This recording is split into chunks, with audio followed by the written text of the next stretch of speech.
የቀድሞ የኢትዮጵያ ፕሬዝዳንት ኮሎኔል መንግስቱ ኃይለማርያም እንግዲህ ያለፈው ግንቦት 13 ቀን ላይ ከሀገር የኮበለሉበት ወይም የተሰደዱበት የተለያዩ አይነት አማርኛዎች ይሰጣሉ በተለያዩ የጎኖች እንዲሁም በራሳቸው አንፃር 34ኛ አመት ሆኗል። እንዲሁም ደግሞ ትናንት ግንቦት 19 ከተወለዱም የ84ኛ አመት እድሜያቸውን ያከበሩበት የውልደት ቀናቸው ሆኖ አልፏል። እንግዲህ ግንቦት ብዙ ታሪክ የተፈጠረበት ወር ነው በኢትዮጵያ ታሪክ ውስጥ። ስለሆነም የቀድሞውን ጠቅላይ ሚኒስትርና የሄድሪ ፕሬዝዳንት ጓድ መንግስቱ ኃይለማርያምን የስደት ሁኔታ አስመልክቶ የተወሰኑ የታሪካዊ ድርሳን መባል የሚችሉ ታሪካዊ መጽሐፍትን የተወሰኑ ገጾችን አለፍ እያልን እያጣቀስን እናያለን። በመነሻነት እንግዲህ የፕሬዝዳንቱን ኩብለላ አስመልክቶና ዋዜማውን እንዲሁም የተወሰነ ያህል የነበረውን ሁኔታ አስመልክቶ ሻምበል ኢዮብ አባተ የግንቦት 1981ን መፈንቅለ መንግስት አስመልክቶ በርግጥ ሰፋ ያለ ጄኔራሎቹ በሚል መጽሐፋቸው ይታወቃሉ። የእሳቸው ማስታወሻ እናስቀድማለን።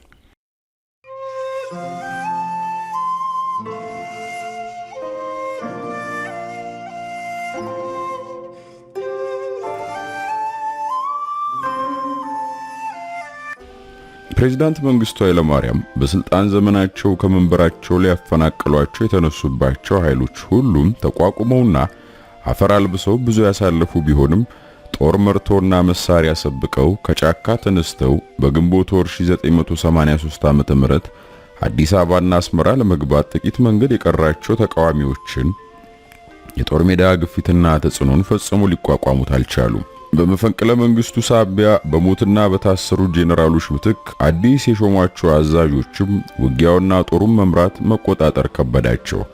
ለመሆኑ የዚያን ጊዜው መንግስቱ አዳርና ውሏቸው ምን ይመስል ነበር? አዲስ አበባ መስከረም ወር ላይ 1983 ዓ.ም በሶቪየት ህብረት ሶሻሊስት ሪፐብሊክ የኢትዮጵያ መንግስት አምባሳደር የነበሩት የኮሎኔል መንግስቱ ኃይለማርያም አባት የ50 አለቃ ኃይለማርያም ወልዴ ታናሽ ወንድም አቶ አስራት ወልዴ በአገሪቱ ፕሬዝዳንት ቀጥተኛ ትዕዛዝ ከሞስኮ ወደ ሐራሬ በመዛወር በዚምባብዌ የኢትዮጵያ አምባሳደር በመሆን ተሾሙ። አምባሳደር አስራት ወደ ሐራሬ ተዛውረው በሄዱበት ወቅት የኮሎኔል መንግስቱ ኃይለማርያምን 3 ልጆች ከአዲስ አበባ በመያዝ የአምባሳደሩ ዘመድ በመሆናቸው ለሁሉም የዲፕሎማቲክ ፓስፖርት ተሰጥቷቸው ዚምባብዌ በሚገኘው የኢትዮጵያ ኤምባሲ መኖሪያ ቤት ከእርሳቸው ጋር እየኖሩ በአገሪቱ ከፍተኛ የትምህርት ተቋም ውስጥ ትምህርታቸውን እንዲከታተሉ አድርገዋል። በየካቲት፣ በመጋቢት፣ በሚያዝያ ወራት 1983 ዓ.ም ሰሞኑን የሲጋራ ፍጆታቸው ከመጠን በላይ የጨመረው ፕሬዝዳንት መንግስቱ ኃይለማርያም ቅልጥፍና የተሞላበት እንቅስቃሴያቸው ከተገታ ሰንበትበት ብሏል። ሰራዊቱ ግንባሩን እየተወ ወደ መሃል ሀገር የመምጣቱ ጉዳይ ደግሞ ደጋግሞ በህሊናቸው ውስጥ እየተመላለሰ ሰላምና ረፍት ነስቷቸዋል። እኛ ቅብጥብጥ የመንግስቱ አይኖች ዛሬ እንቅልፍ ማጣት ተደምሮባቸው ደም ለብሰው አቀርዝዘዋል። በየሰዓቱ ከጦር ሜዳ የሚመጣው የመርዶ መልእክት ጭራሹኑ በቋፍ ላይ ያለችውን የፕሬዝዳንቱን ነፍስ ከፍተኛ ሐሳብ ውስጥ ከቷታል። ከሲጃራቸው ቀጥሎ ከእጃቸው የማይለየው በትረ መኮንናቸው ከሚሰጠው ወታደራዊ ግርማ ሞገስ አልፎ መሬት መቆርቆሪያና ቀኝ እግራቸውን መታ ማድረጊያ በአጠቃላይ መተከዣቸው ከሆነ ወራት ተቆጥሯል። በሌላ በኩል ደግሞ የፓርቲና የመንግስት አካላት በሙሉ ጨርሰው ተዳክመዋል። በዚህ የተነሳ አስተዳደራቸው ሀገሪቱን መቆጣጠር የማይችልበት ደረጃ ላይ እየደረሰ ነው። በሁሉም አቅጣጫ የሚታየው ሁኔታ ፕሬዝዳንቱን ከማበሳጨቱም አልፎ ተስፋ አስቆርጧል። በመሆኑም መንግስቱ መላው በጠፋባቸውና ግራ በገባቸው ሰዓት ሚያዝያ 11 ቀን 1983 ዓ.ም አርብ ከሰዓት በኋላ የመንግስት ሥራ ሁሉ ቆሞ ህዝቡ ንግግራቸውን አትኩሮት ሰጥቶት እንዲያዳምጥ አዘዙ። በዚህ ረጅም ሰዓት በፈጀው ንግግራቸው ህዝቡ አሳሳቢውን የሀገሪቱን ጉዳይ በጥሞና መርምሮ በቀጥታ የድርጊት አቅጣጫን የሚያመላክት አፋጣኝ ምላሽ እንዲሰጣቸው ጥሪ ያቀረቡ። ይሁን እንጂ ህዝቡ ፕሬዝዳንቱ ለጠየቁት ጥያቄ በምን ሁኔታና እንዴት ምላሽ እንደሚሰጣቸው በግልጽ የተገለጸለት ወይም የተዘጋጀለት መድረክ ባለመኖሩ ጥሪውን በማዳመጥ ብቻ አለፈው። ከዚሁ ንግግራቸው ለቀናት በኋላ የጠሩት የአገሪቱ ብሔራዊ ሸንጎ አስቸኳይ ጉባኤም አገሪቱ ካለችበት አሳሳቢ ሁኔታ ለማውጣት መፍትሄ ለማቅረብ ተቸግሮ ከፕሬዝዳንቱ ፍላጎት ጋር ተጋጨ። በዚህ የተነሳ ላቀረቡት ጥሪ ከህዝቡ ምላሽ ያጡትና የአብዛኛው የሸንጎ አባላት አስተያየት ያልጣማቸው መንግስቱ ያለንበትን ሁኔታ ቢያንስ ይህ ጉባኤ ካልተረዳ የኢትዮጵያ ህዝብ እንዴት ሊያውቀው ይችላል በማለት በሸንጎ ላይ የመጨረሻ ተስፋ ቆርጦ ተናገሩ። አያይዞም የኢትዮጵያን ህዝብ አድሬስ አድርግ ያለው ቅጽበታዊ የሆነ ምላሽ ያንተን ውሳኔ እንጠብቃለን ብለናል። ጀስ ኖርማሊ ጠዋት ሴቷም ሙርሷን ወንዱም መኪናውን አስነስቶ ሲያበቃ ወደ ቢሮ ነው የገባው። እኔ ኃላፊነቴን ተወጥቻለሁ። ብታምኑም ባታምኑም ማንነቴን ለመግለጽና ማንም ታሪክ እንዳይወቅሰኝ በማለት ለሸንጎ አባላት ገለጹ። ከዚህ ቀደም ባልታየ ሁኔታ ብዙ የሸንጎ አባላት በድፍረት ፕሬዝዳንቱን በመናገራቸው መድረኩ ለብዙዎች አስደንጋጭ ሆነ። በተለይ የብሔራዊ ሸንጎ አባል የነበሩ አንድ ሃይማኖታዊ አባት ወደ መንግስቱ ዞር ብለው ምናልባትም በእርሱ አስተዳደር ምናልባትም በእኛ አስተዳደር የኢትዮጵያ ህዝብ የማያምንበት ሆኖ ከተገኘ ከኢትዮጵያ አንድነት በኋላ ተዋይተን እርሶም እንደ አንድ ኢትዮጵያዊ በወታደር ደረጃው ያድራሉ ወይም ደግሞ የአገልግሎት ዘመኑ ተቆጥሮ ጡረታ እንሎታለን። ምንድነው መንፈራውት? ከሀገር አንድነት አይበልጡም እርሶ። ነገር ግን በአሁኗ ሰዓት ላይ የኢትዮጵያን ህዝብ 50 ሚሊዮን ህዝብ በደም ባህር ማግዶ ቆስቁሰው በእርሶ ኃላፊነት 18 ዓመት ሙሉ መርተው ሳያደራድሩ ሳያረጋጉ የኢትዮጵያን ህዝብ ለሳት ዳርገው በአሁኗ ሰዓት ውስጥ ላይ ከመሞት በስተቀር የቴዎድሮስን ጽዋ ከመጠጣት በስተቀር ሌላ እድል የለውም። ይህንንም እንደማያበላሹ አምናለሁ። ይህን ህዝብ አጋልጦ ሄዳሉ አልልም። መንጌ ከሷ ወንበር ላይ ደርቀው እንደ ቋንጣ እንደሚቀሩ ለታሪክ አምንቦታለሁ። ይህን ባያደርጉ ግን ታሪክ ይፋረዱታል። ያሉት እድል ይህ ብቻ ነው በማለት ተናገሯቸው። ሌላ የብሔራዊ ሸንጎ አባል የነበሩት ዶክተር ኃይሉ አርአያ እድል ተሰጥቷቸው የተናገሩት መንግስቱን የሚያስደስት አልነበረም። እኔ ደጋግሜ የምለው ነው ጓድ ፕሬዝዳንት፣ ህዝብና መንግስት ሆድና ጀርባ ሆኗል። ከዚህ ጀርባውን ለመንግስት ሰጥቶ ካኮረፈ ህዝብ ዛሬ ምንም ነገር መጠበቅ አይቻልም በማለት የፕሬዝዳንቱ ተስፋ ጨርሶ የሚያጨልም ንግግር አደረጉ። መንግስቱ ይህን ጉባኤ የጠሩበትን ቀን ረገሙት። መፍትሄ ያመነጭልኛል ያሉት ጉባኤ ጭራሽ አበሳጫቸው። የብሔራዊ ሸንጎ አባላትም ተስፋ መቁረጥ በሚታይበት በዚህ የስብሰባው መንፈስ የተነሳ በዚያ ታሪካዊ አዳራሽ ዳግመኛ እንደማይገናኙ በትካዜ ተውጠው አረጋገጡ። ፕሬዝዳንቱ ሰራዊቱ በራሱ ጊዜ የውጊያ ቀጠናውን እየለቀቀ መውጣቱ ለህዝቡ ማስተላልፈው ለነበረው ጥሪ ምላሽ ማጣታቸውና ከብሔራዊ ሸንጎ አባላት በኩል የእርሳቸውን ፍላጎት የሚጻረር አስተያየትና የመፍትሄ ሐሳብ መሰንዘሩ አበሳጭቷቸው ተስፋ በመቁረጥ ምንም ማድረግ የማይችሉበት ደረጃ ላይ መድረሳቸውን ይገነዘባሉ። ከዚህ በኋላ ይመስላል ከገቡበት የጭንቀት ማዕበል ሁሉ የሚገላግላቸውና የሚያወጣቸውን አስቀድሞ እንዳቀዱ የታመነውን የመጨረሻ መፍትሄ ስደትን ማሰላሰል የጀመሩት። አዲስ አበባ ሚያዝያ ወር ላይ 1983 ዓ.ም የኢትዮጵያ ውጭ ጉዳይ ሚኒስቴር መስሪያ ቤት ሙሉ ለሙሉ ተቆጣጥሮ ለማሰራት ያልቻላቸው ወይም የማይችለው በቅርቡ ከሞስኮ ወደ ሐረር የተዛወሩት የፕሬዝዳንቱ አጎትና በዚምባብዌ የኢትዮጵያ አምባሳደር የነበሩት አስራት ወልዴ ከሚያዝያ ወር 1983 ዓ.ም መጀመሪያ ጀምሮ አዲስ አበባ ውስጥ ይገኛሉ። አዲስ አበባ ሚያዝያ 18 ቀን 1983 ዓ.ም ላይ ደግሞ ፕሬዝዳንት መንግስቱ ኃይለማርያም የብሔራዊ ሸንጎ አስቸኳይ ስብሰባ ከተጠናቀቀው ለቀም በኋላ ሌተና ጄኔራል ተስፋዬ ገብረ ኪዳን የሪፐብሊኩ ምክትል ፕሬዝዳንት ወይም ምክትል ርዕሰ ብሔር በማድረግ ይሾማሉ። ሚያዝያ 19 ቀን 1983 ዓ.ም ደግሞ ፕሬዝዳንት መንግስቱ ከአሜሪካው ፕሬዝዳንት ጆርጅ ቡሽ የተላከ መልእክት በጽህፈት ቤታቸው ተቀበሉ። መልእክቱን ለፕሬዝዳንቱ ያቀረቡት የይሁዲ ዝርያ ያላቸው የአሜሪካ ምክር ቤት የቀድሞ አባልና የፕሬዝዳንቱ ልዩ መልእክተኛ ሚስተር ሩዲ ቦሽዊትስ ሲሆኑ በስነ ስርዓቱም ላይ በአሜሪካ ውጭ ጉዳይ ሚኒስቴር የአፍሪካ ጉዳይ ምክትል ረዳት ሚኒስትር አይቪን ሄክስ፣ የአሜሪካ ብሔራዊ ጸጥታ ምክር ቤት ዳይሬክተር ሚስተር ሮበርት ፍሬዠርና ሚስተር ሮበርት ሁዴክ በኢትዮጵያ አሜሪካ ኤምባሲ ጉዳይ ፈጻሚ ተገኝተዋል። ግንቦት 1 ቀን 1983 ዓ.ም ፕሬዝዳንት መንግስቱ ኃይለማርያም በጠቅላይ ሚኒስትር ተስፋዬ ዲንቃ የሚመራ አዲስ የሚኒስትሮች ምክር ቤት አባላትን ሹመትም አጸደቁ። አዲስ መስተዳድር አቋቋሙ። ግንቦት 11 ቀን 1983 ዓ.ም ፕሬዝዳንት መንግስቱ ኃይለማርያም ከዚምባብዌ ፕሬዝዳንት ሮበርት ጋብርኤል ሙጋቤ ተላከ መልእክት በጽህፈት ቤታቸው ተቀበሉ። መልእክቱን ለፕሬዝዳንቱ ያቀረቡት ሚስተር ኤነርሰን ማንጋጋዋ የዚምባብዌ የህግ የፍትህና የፓርላማ ጉዳዮች ሚኒስትር ሲሆኑ በስነ ስርዓቱ ላይ አምባሳደር ፍሳሐ ይመር የውጭ ጉዳይ ምክትል ሚኒስትርና ሚስተር አሎዊዝ ቺዶዳ በኢትዮጵያ የዚምባብዌ አምባሳደር ተገኝተዋል።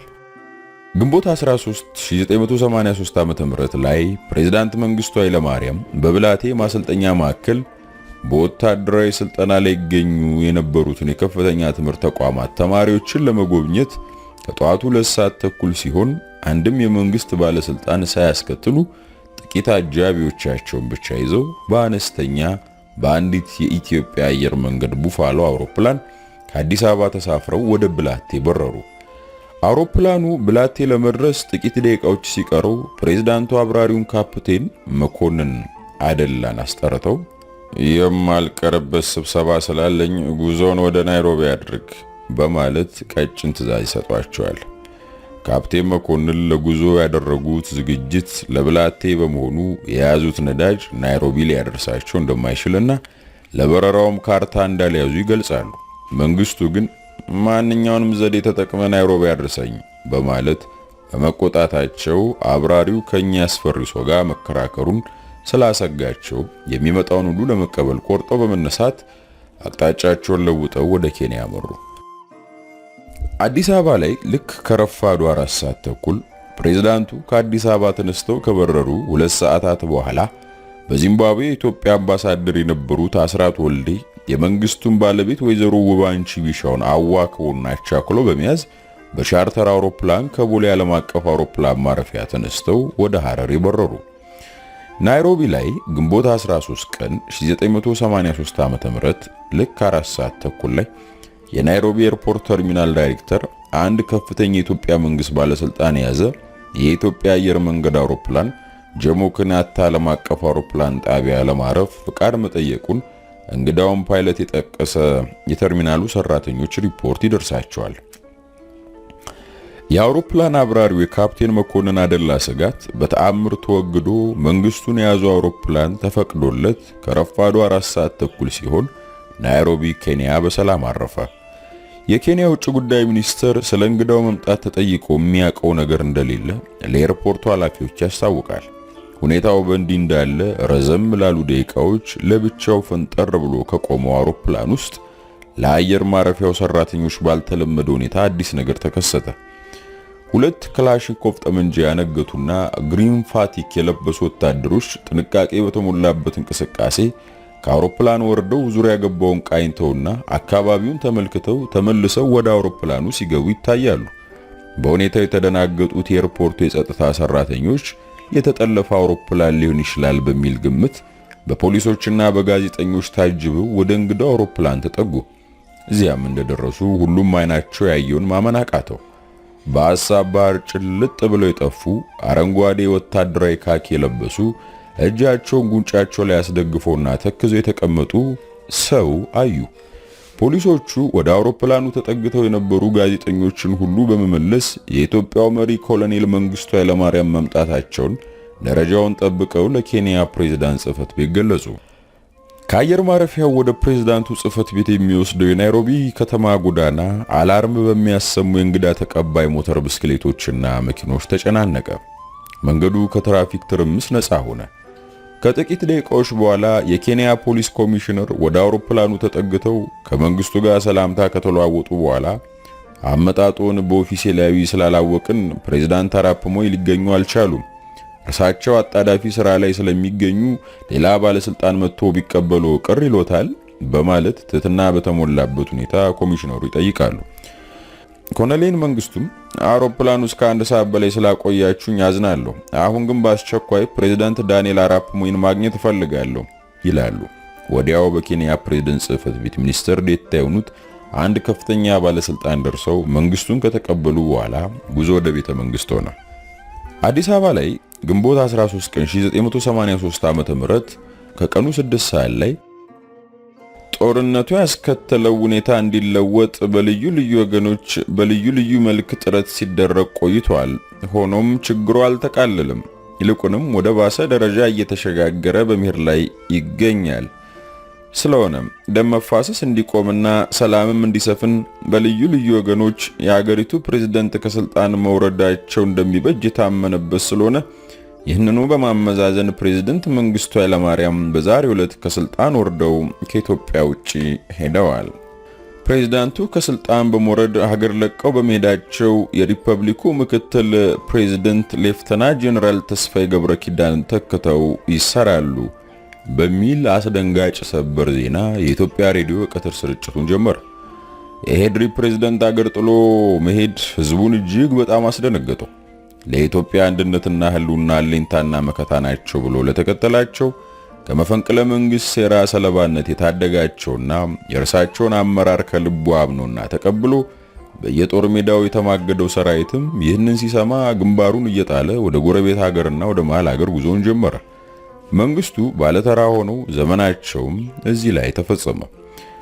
አንድ ሰውና አንድ ጥይት እስከ ቀረን ድረስ ለአብዮታዊ ኢትዮጵያ ክብር እንዋደቃለን በሚለው ዝነኛ መፈክራቸው የሚታወቁት መንግስቱ በዚህ አስጊና ቀውጢ ወቅት አገር ጥለው ይሄዳሉ የሚል እምነት በጥቂቶች ካልሆነ በቀር በማንም ዘንድ ፈጽሞ ስላልነበር ከሀገር የመውጣታቸው ዜና እንደተሰማ መላውን የኢትዮጵያን ሕዝብ በእጅጉ አስገረመ፣ አሳዘንም፣ አስቆጨም። ናይሮቢ ምሳ ሰዓት ላይ በወዳጃቸው በፕሬዝዳንት መንግስቱ ኃይለማርያም ፊት ላይ የተመለከቱት የተረበሸው ሁኔታና የኢትዮጵያው መሪ ያልተለመደ ድንገተኛ አመጣጥ ግራ ያጋባቸው የኬንያው ፕሬዝዳንት ኤርፖርት ተገኝቼ ስላልተቀበልኮ ይቅርታ ጠይቃለሁ በማለት ንግግራቸውን ጀመሩ። ውይይታቸውንም ቀጠሉ። ሁለቱ መሪዎች አብሮ ምሳ ሊበሉ ሲዘጋጁ ለአራፕ ሞይ አንድ የቴሌግራም መልእክት የያዘ ወረቀት ከፕሮቶኮል ሹማቸው ቀረበላቸው። ፕሬዝዳንቱ ወረቀቱን እንዳዩ በድንጋጤ ግንባራቸውን ቋጠር ፈታ አድርገው አንብበው ሲጨርሱ ትንሽ እንደመተከዝ ብለው ለደቂቃ ያህል ከቆዩ በኋላ ወደ ምሳ እንሂድ ብለው መንግስቱን በመጋበዝ ወደ ምግብ ቤት ሄዳሉ። ከምሳ በኋላ ቡና እየተጠጣ ሳለ ፕሬዝዳንት አራፕ ሞይ ያስደነግጣቸውና የመንግስቱን ከስልጣን መውረድ የሚገልጸው ቴሌግራም ለባለ ጉዳይ ያቀበሏቸው። መንግስቱ በተከታታይ ናይሮቢ የሚገኙ የአምባሳደራቸው ረዳቶችና አዲስ አበባ ሌተና ጄኔራል ተስፋዬ ገብረኪዳን ዘንድ ስልክ ደወሉ። በወቅቱ በኬንያ ኢትዮጵያ አምባሳደር ኡጋንዳ ይገኙ ነበር እንዳጋጣሚ። ቢቢሲም ከናይሮቢው ዘገባው የፕሬዝዳንት መንግስቱን ከስልጣን መውረድ አስመልክቶ neglected and rejected ሲል ዘገበ። ናይሮቢ ሆነው ከቀኑ 10 ሰዓት ላይ ብዙም የውጭ ሀገር ዜጎች እምብዛም ማይስተናገዱበትና በመካከለኛ ደረጃ ላይ የሚገኘው የናይሮቢ ኢንተርኮንቲኔንታል ሆቴል በፖሊሶች ተከቧል። በሆቴሉ አካባቢና በውስጥ የሚታየው በዚህ እንግዳ ሁኔታ የሆቴሉ ሰራተኞችና ተጠቃሚዎች በሙሉ ተደናግጠዋል። ፖሊሶችና የጸጥታ ሰራተኞች ፈንጠር ብሎ በመቆም በአጭር ርቀት ሬዲዮ እየተነጋገሩና ሰዓታቸውን እየተመለከቱ አንዳች ነገር ይጠባበቃሉ። ከቀኑ 11 ሰዓት ሆነ። እዛው ናይሮቢ ኮሎኔል መንግስቱ ከፕሬዝዳንት ዳንኤል ጋር ከመሰነባበታቸው በፊት ወደ ዚምባብዌ እንደሚበሩ ለዚህም ጉዞ መጓጓዣ እንዲዘጋጅላቸውና ለፕሬዝዳንት ሮበርት ጋብርኤል ሙጋቤ እንዲገለጽ አድርገው በጥብቅ ወደሚጠበቀው ኢንተርኮንቲኔንታል ሆቴል አመሩ። እዚያም ከመስታወቱ ውጭ ያሉትን አበቦች ቁጭ ብለው በአትኩሮት እየተመለከቱ ሲጋራቸውና ሻያቸውን በላይ ይሉታል። ናይሮቢ ከምሽቱ 2 ሰዓት ላይ በኢንተርኮንቲኔንታል ሆቴል ከ3 ሰዓታት በላይ የመሸጉት መንግስቱ በተዘጋጀላቸው ተሽከርካሪ በኬንያ የፖሊስና የጸጥታ ሰራተኞች ታጅበው ወደ ጆሞ ኬንያታ ኤርፖርት አመሩ። የመንግስቱ የጥበቃ ኃላፊ የነበሩት ሻለቃ ደመቀ ባንጃው እኔ በዚህ ዕድሜ ወደ ስደት አልሄድም፣ ወደ ሀገሬ እመለሳለሁ በማለት ለሌተና ጄኔራል ተስፋዬ ገብረኪዳን የጽሑፍ መልእክት ለምክትል ጠቅላይ ሚኒስትር ኃይሉ ይመኑና ለመከላከያ ኢንዱስትሪ ኮሚሽን ኮሚሽነር ለነበሩት ለአምባሳደር ነሲቡ ታዬ ደግሞ የቃል መልእክት ይዘው ከጥቂት አጃቢዎች ጋር የዚያን ሁለት ምሽት ወደ አዲስ አበባ ተመለሱ። መልእክቱ በቤተ መንግስት በልዩ ረዳታቸው በሻምበል መንግስቱ ገመቹ ኃላፊነት የሚንቀሳቀሰው የሥራ ማስኬጃ ገንዘብ ከድሬዳዋ የጫት ቀረጥ ገቢ የሚገኘውና ለሱዳንና ለሶማሊያ ተቃዋሚዎች በእርዳታ መልክ የሚሰጠው ገንዘብ እንዲሁም የኩዌት መንግስት የሰጠው 20 ሚሊዮን ዶላር የስጦታ ገንዘብ ለመከላከያ ኢንዱስትሪ ግንባታ እንዲውል የሚያዝም ነበር። ሐራሬ ዚምባብዌ ግንቦት 14 ቀን 1983 ዓ.ም እኩለ ሌሊት አካባቢ የህሊና መረጋጋት የማይታይበትን ኃይለኛና ቁጡ ሰው የያዘው የኬንያ ኤርዌይስ ቦይንግ አውሮፕላን ቀዝቃዛውን የምሽት አየርና ጨለማውን ሰንጥቆ እኩለ ሌሊት አካባቢ ሐራሬ ደረሰ። የዚምባብዌ ምክትል ፕሬዝዳንት ሚስተር ሳይመን ሙዜንዳና በዚምባብዌ የኢትዮጵያ አምባሳደር አስራት ወልዴ መንግስቱን ተቀብለው ወደ ሐራሬ የኢትዮጵያ ኤምባሲ ወሰዷቸው። በወቅቱ የአገሪቱ ፕሬዝዳንት ሮበርት ጋብርኤል ሙጋቤ ከዚምባብዌ ውጪ ነበሩ። እንዲህ ሆኖ 17 ዓመት ሙሉ ኢትዮጵያን በጠንካራ መዳፋቸው ስራ አስገብተው ሲመሩ የቆዩት ፕሬዝዳንት መንግስቱ ኃይለማርያም ወልዴ ለአንዴና ለመጨረሻ ጊዜ በ50 ዓመት ዕድሜያቸው ከኢትዮጵያ የፖለቲካ መድረክ ተሰናብተው ሐራሬ አቅራቢያ በሚገኝ አንድ በጥብቅ በሚጠበቅ የተዘጋ ቪላ ውስጥ ከባለቤታቸውና ከልጆቻቸው ጋር በስደት መኖር ጀመሩ። የቀድሞ መሪ ወደ ዚምባብዌ ከመሄዳቸው አንድ ወር አስቀድሞ ማለትም በትክክል የብሔራዊ ሸንጎ አስቸኳይ ጉባኤ በተጠናቀቀበት ሰሞን በሐራሬ ከተማ የሚታተም አንድ ሳምንታዊ መጽሔት በእርግጠኝነት አገኘሁት ያሉ ምንጭ በመጥቀስ የኢትዮጵያው መሪ ከሀገር በመኮብለል በዚምባብዌ ውስጥ በስደት ለመኖር አቅደዋል ሲል መዘገቡን ከመንግስት ለውጥ በኋላ በዚምባብዌ ኢትዮጵያ ኤምባሲ ውስጥ የሚሰሩ አንድ ዲፕሎማት ማለዳ ከተባለ መጽሔት ጋር 1985 ዓ.ም ላይ ቁጥር 3 ከሱ ጋር ባደረጉት ቃለ ምልልስ ላይ ገልጸዋል። አዲስ አበባ ግንቦት 15 1983 ዓ.ም ከቀኑ 6 ሰዓት ላይ የኢትዮጵያ ሬዲዮ ደግሞ እንዲህ ሲል ዘገበ። የቀድሞ ፕሬዝዳንት መንግስቱ ኃይለማርያም በብላቴ ማሰልጠኛ ማዕከል በስልጠና ላይ የሚገኙ የከፍተኛ ትምህርት ተቋማት ተማሪዎችን እጎበኛለሁ በሚል ሽፋን ከሀገር መኮብለሉን አንድ የመንግስት ምክር ቤት ቃል አቀባይ አስታወቀ። በዚምባብዌ የኢትዮጵያ መንግስት አምባሳደር አስራት ወልዴም ኮብላዩን መሪ በኢትዮጵያ ኤምባሲ ውስጥ ተቀብለው በማስተናገዳቸው ከኃላፊነታቸው የተነሱ መሆኑን ቃል አቀባዩ ጨምሮ ገልጿል በማለት የኢትዮጵያ ዜና አገልግሎት ዘገበ። ይህ ዜና ከሁለት ቀናት በፊት የመንግስት ምክር ቤት ከሰጠው መግለጫ ጋር በእጅጉ የሚቃረን ስለነበር ህዝቡን ሁሉ ከማስገረም አልፎ ግራ አጋባ። የሆነው ሆኖ ፕሬዝዳንቱ ሀገር ለቀው ከሄዱ ከ3 ቀናት በኋላ ሻዕቢያ አስመራን፣ ከአንድ ሳምንት በኋላ ደግሞ የኢህአዴግ ኃይሎች አዲስ አበባን ተቆጣጠሩ። ለዓመታት የዘለቀው የወንድማማቾቹ ደም ያፈሰሰው የእርስ በርስ ጦርነትም እዚህ ጋር በቃ። ሐራሬ መስከረም 1984 ዓመተ ምህረት ላይ ከመንበረ ስልጣናቸው የተወገዱት መንግስቱና ከኃላፊነታቸው ተነስተው የዲፕሎማቲክ መብታቸውን የተገፈፉት አምባሳደር አስራት ወልዴ ከጊዜ በኋላ ምንጩ በግልጽ ባልታወቀና ባልተገለጸ ምክንያት በመካከላቸው አለመግባባት ተፈጥሮ ሁለቱ ዘመዳማቾች በስደት ዓለም እያሉ በሰው ሀገር በጸብ ተለያይተው ከቆዩ ጥቂት ዓመታት በኋላ እንደገና ታርቀዋል። ቀደም ሲል የታላቅ ወንድማቸው ልጅ የስደት ኑሮ ያመቻቹት አምባሳደር አስራት ከኃላፊነታቸው እንደተነሱ ሐራሬ በሚገኘው የተባበሩት መንግስታት የስደተኞች ጽሕፈት ቤት በስደተኝነት ተመዝግበው ኑሯቸውን እዚያው ዚምባብዌ ውስጥ አድርገዋል። ከቀድሞ መሪ ጋር ሐራሬ ገብተው አብረዋቸው በስደት ይኖሩ ከነበሩ 5 የፕሬዝዳንቱ አጃቢዎች መካከል መንግስቱ በተስማሙበትና በፈቀዱላቸው መሰረት የመቶ አለቃ በቀለ ኃይሉ ወደ ሰሜን አሜሪካ ሲሄድ ሁለተኛው አጃቢ ወደ ሀገር ቤት ተመልሶ ገጠር ዘመዶቹ ዘንድ በግብርና እየተዳደረ ይኖራል። 3 ወታደሮች ደግሞ ከቀድሞ ፕሬዝዳንት ጋር ተለያይተው ኑሯቸውን ደቡብ አፍሪካና አውስትራሊያ ውስጥ አድርገዋል።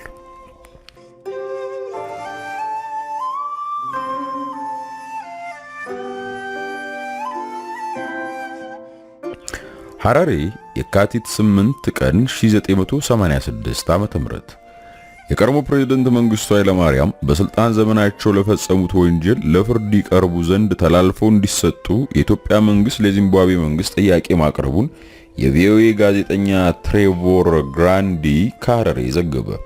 ይህን ተከትሎ የዚምባብዌ መንግስት ተቋሚ ፓርቲዎች አፍሪካዊ ስታሊን መንግስቱ ኃይለማርያም የሀገሩን ዜጎች ጨፍጭፎ ዚምባብዌ ውስጥ ተደብቆ መኖር ስለሌለበት በአስቸኳይ ለኢትዮጵያ መንግስት ተላልፎ እንዲሰጥ በማለት አሳሰቡ።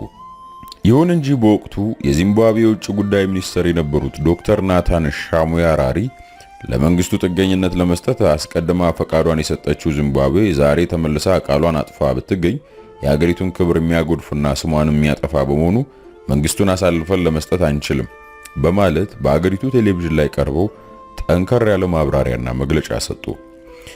አዲስ አበባ ጥቅምት 1987 ዓ.ም የኢትዮጵያ መንግስት የቀድሞ ፕሬዝዳንት መንግስቱ ኃይለማርያም በስልጣን ዘመናቸው በፈጸሙት የዘር ማጥፋት ወንጀል ክሳቸው በሌሉበት አዲስ አበባ ላይ በፍርድ ቤት እንደሚታይ አስታወቀ። ሐራሬ ጥቅምት 24 ቀን 1988 ዓ.ም ላይ ደግሞ የህዝባዊ ግንባር ሓርነት ኤርትራ ወይም ሻዕቢያ የቀድሞውን የኢትዮጵያ መሪ መንግስቱ ኃይለማርያምን ለመግደል ወደ ሐራሬ የላካቸው ቁጥር ነፍሰ ገዳዮች ለወራት ያህል በመንግስቱ መኖሪያ አካባቢ ክትትልና ጥናት ሲያደርጉ ቆይተው አንድ ቀን መንግስቱና ባለቤታቸው ወይዘሮ ውባንቺ ጋንሂል በሚገኘው መኖሪያቸው አካባቢ ንፋስ በመቀበል ላይ ወጥተው ሳለ ሳያስቡት በድንገት ያገኟቸዋል። ራሳቸውን ለመጠበቅ ምንጊዜም ንቁ የሆኑት መንግስቱ በመጀመሪያው ሁለቱን አጥቂዎች ከቅርብ ርቀት እንዳዩ ለዚምባብዌያኑ ጠባቂዎች እነዚህ ሰዎች የሀገሬ ሰዎች ይመስላሉ፣ እኔ ሲያዩ በጣም ተደናግጧል፣ ያለ አንዳች ተንኮል ወይም የተለየ ተልዕኮ ወደዚህ አልመጡምና ተከታተሏቸው በማለት እርሳቸውም ሽጉጣቸውን መዘው እንዳስተካከሉ በተለያየ አቅጣጫ የነበሩት ሁለት የሻዕቢያ አባላት ሊተኩሱ ሲዘጋጁ መንግስቱን ከሚጠብቁ የዚምባብዌ ጸጥታ ኃይሎች አስቀድሞ በተተኮሰ ጥይት ተመተው ቆስለው ይያዛሉ። በዚህም መንግስቱ በሻዕቢያ ተደግሶላቸው ከነበረ ያልተጠበቀ ድንገተኛ አደጋ ለጥቂት ለማምለጥ ችለዋል። ቆስሎ የተያዙት የሻዕቢያ አባላት የሕክምና እርዳታ ተደርጎላቸው ከጉዳታቸው ካገገሙ ጥቂት ጊዜ በኋላ በመግደል ሙከራ ያለ ፈቃድ የጦር መሳሪያ ወደ ዚምባብዌ በማስገባትና ይዞ በመገኘት ወንጀል ተከሰው በአገሪቱ ፍርድ ቤትም ቀረቡ። ተከሳሾቹን ከቅጣት ለማዳን በወቅቱ በደቡብ አፍሪካ የኤርትራ አምባሳደር የነበሩት አቶ ጸጋዬ ተስፋጽዮን ወደ ሐራሬ የተመላለሱ ቢሆንም ጥረታቸው መክኖ ጉዳዩን የተመለከቱ የዚምባብዌ ፍርድ ቤት በአንደኛው ተከሳሽ በአቶ ሰለሞን ኃይሌ ገብረ ሚካኤል ላይ የ15 ዓመት በሁለተኛው ተከሳሽና የአንደኛው ተከሳሽ ግብረ አበር በመሆን ተከሶ በቀረበው በአቶ አብርሃ ጎይቶም ዮሴፍ ላይ ደግሞ የ5 ዓመት ጽኑ እስራት ወስኖባቸው ወደ ሆነ ቤት ልኳቸዋል። እንግዲህ በወቅቱ የተደረገባቸውን የግድያ ሙከራ አስመልክቶ በነገራችን ለውድ ቤተሰቦች በቅርቡ ለህትመት የበቃው የይታገሱ ጌትነት ገበየው መንግስቱ ኃይለማርያም የስደተኛው መሪ ትረካዎች ላይ ራሳቸው ፕሬዝዳንቱም አንደበታቸው ገልጿል።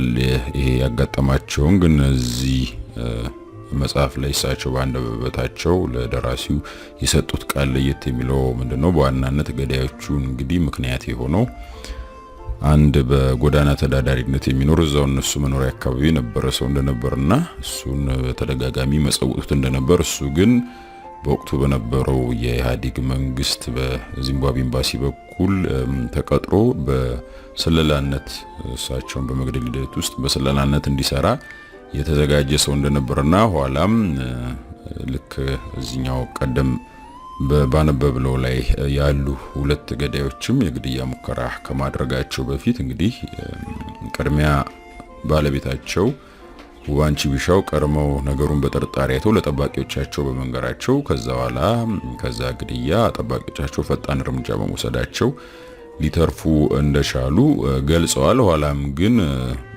ለእስር ከበቁ በኋላ በእርግጥ ቀደም ብለን ባነበብነው ላይ የነበረው የእስር ፍርድ የተገለጸ ቢሆንም እዚህ ላይ ግን ጓድ መንግስቱ እነዛን እስረኞች ወይም የግድያ ሙከራ ያደረጉትን 2 ዓመት ካቆያቸው በኋላ እንደለቀቋቸው ለዛም ደግሞ ጥርጣሬያቸው በወቅቱ የነበሩት የዚምባብዌ ፕሬዝዳንት ጓድ ሙጋቤ ከነ መለስ ዜናዊና ከነ ስዩም መስፍን ጋር ተመካክረው ምናልባትም ራሳቸው ሙጋቤንም አሳምነው መሆን አለበት የሚል ጥርጣሬ እንዳላቸው አያይዘው ገልጸዋል። ከዚህም ባሻገር ያው ከዚህ ውጪ ከላይ ከተጠቀሰው ውጪም ከዚህ በተጨማሪ 2 የሞት ሙከራዎችም አንደኛው የአፍሪካ ስፖርት ጨዋታ ተብሎ ከፍ ያለ ውድድር የሚደረግበትና የስፖርት ስነ ስርዓቱ መርሃ ግብር መዝጊያ ላይ በተደረገ ፕሮግራም ላይ እንደዚሁ የሞት ድግስ እንደነበርና እንዲሁም ደግሞ የቀድሞ ፕሬዝዳንት የሮበርት ሙጋቤ ሰርግ ዝግጅት ላይም እንደዚሁ ተመሳሳይ አይነት አደጋ ተጥሎባቸው እንደነበር ገልጿል። ተተንትኖም በዚሁ በመጽሐፉ በራሳቸው በቅርቡ ወጣው መጽሐፍም የተቀመጠ ነው ማለት ነው። ወደ ቤተሰቦች ወደ ጀመርነው እንግዲህ የሻምበል ኢዮብ አባቴ መንግስቱን የመጨረሻ ጊዜያት የሚያትተው ማስታወሻቸው ስንመለስ በቀጣይነት በደቡብ አፍሪካ ስለነበረው የ1992 የታህሳስ ወሩ ሕክምናቸው ያወሳሉ።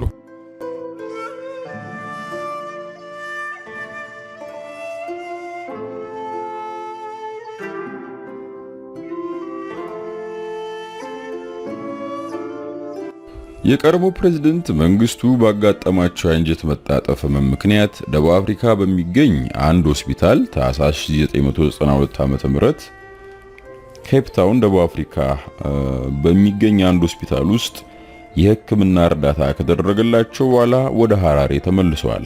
በዚህ ጊዜ ነበር ለዓመታት ሲብላላ የቆየው የኮሎኔሉ አገር ጥሎ የመሄድ ሚስጥር እንቆቅልሽ የፈታ መግለጫ ከወደ ፕሪቶሪያ አካባቢ ተሰማው። የሌተና ኮሎኔል መንግስቱ ኃይለማርያም ትዝታዎች የሚለው የገነት አየለ መጽሐፍ በመጨረሻ ገጹ ላይ ስለ ሁኔታው እንዲህ በማለት አስፍሯል። ታህሳስ 1992 መንግስቱ ለሕክምና ደቡብ አፍሪካ ሄደው ወደ ሐራሬ ከተመለሱ በኋላ የዚምባብዌ ፕሬዝዳንት ሙጋቤ ዘስታር ለተባለው የደቡብ አፍሪካ ጋዜጣ በሰጡት ቃለ መጠይቅ በዚያ ጊዜ አሜሪካኖቹ የመንግስቱ ወደ ዚምባብዌ መምጣት ለማመቻቸት ከኛ ጋር እንዲደራደር የካናዳ መንግስት ጠይቀው ነበር። በዚህም መሰረት የአሜሪካ መንግስት በካናዳ መንግስት በኩል ያቀረበልን ጥያቄ ለመንግስቱ ኃይለማርያም የፖለቲካ ጥገኝነት እንድንሰጣቸው አስፈላጊ ከሆነም በስደተኝነት በሚኖሩበት ጊዜ ሁሉ የሚያስፈልጋቸውን ወጪ የአሜሪካው መንግስት እንደሚሸፍን ነው የገለጹልን። እኛም ጥያቄውን ተቀብለናል። ወጪያቸውን በሚመለከት ግን የዚምባብዌ መንግስት ለሳቸውና ለቤተሰባቸው የሚያስፈልገውን ሁሉ ያደርጋል ብለዋል።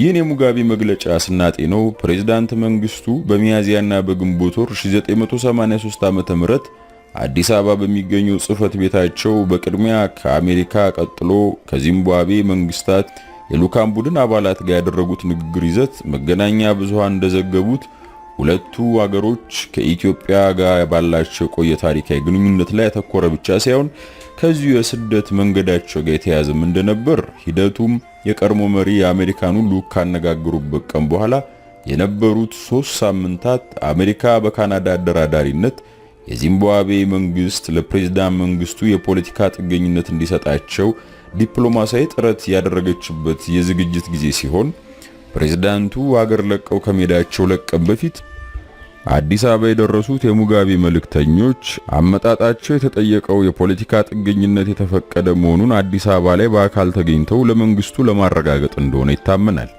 ከዚህ በተጨማሪ ኮሎኔል መንግስቱ ምክትል ርዕሰ ብሔርና አዲስ ካቢኔ ማቋቋማቸው ስልጣናቸውን የማስረከብ ያህል የሚቆጠር የታቀደ የስደት ጉዞ ዝግጅት እንደነበር በግልጽ ያመለክታል።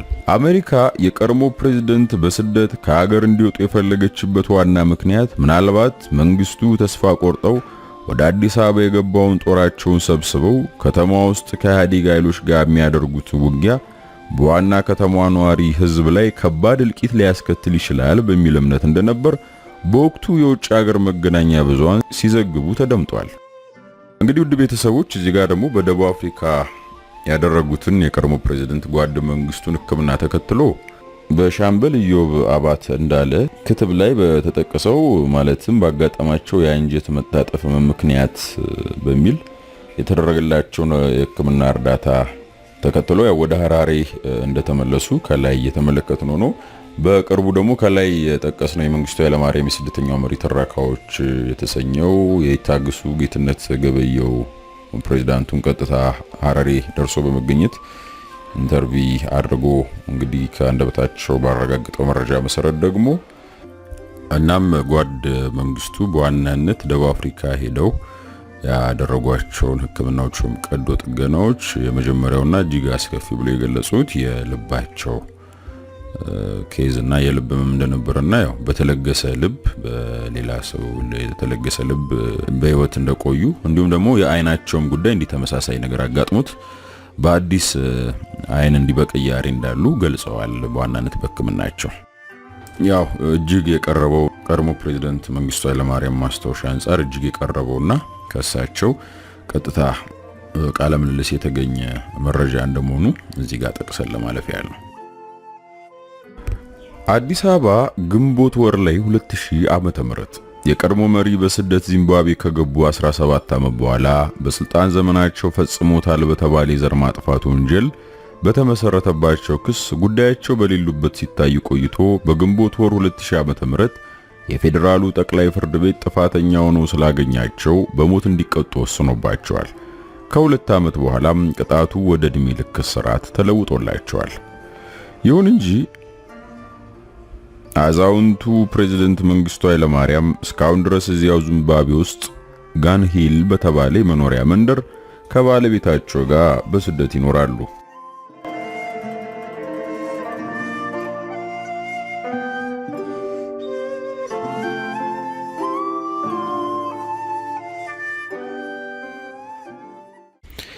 በመቀጠል ውድ ቤተሰቦች እንግዲህ በወቅቱ በተለይ ከሲቪል ወገን ሆኖ የደርግ አባል የነበሩና በኢኮኖሚው ዘርፍ ደግሞ እጅግ የሀገሪቱ የበላይ አመራር ወይ ሚኒስተር ወይ ባለስልጣን ብለን መጥቀስ የምንችላቸው ጓድ ፋሲካ ሲደልልን እናያለን። ጓድ ፋሲካ ሲደልል በቅርቡ የሻምለው ትውልድ የሚል እጅግ በድንቅ ሁኔታ የተጻፈ መጽሐፋቸውን ለንባብ አብቅተዋል።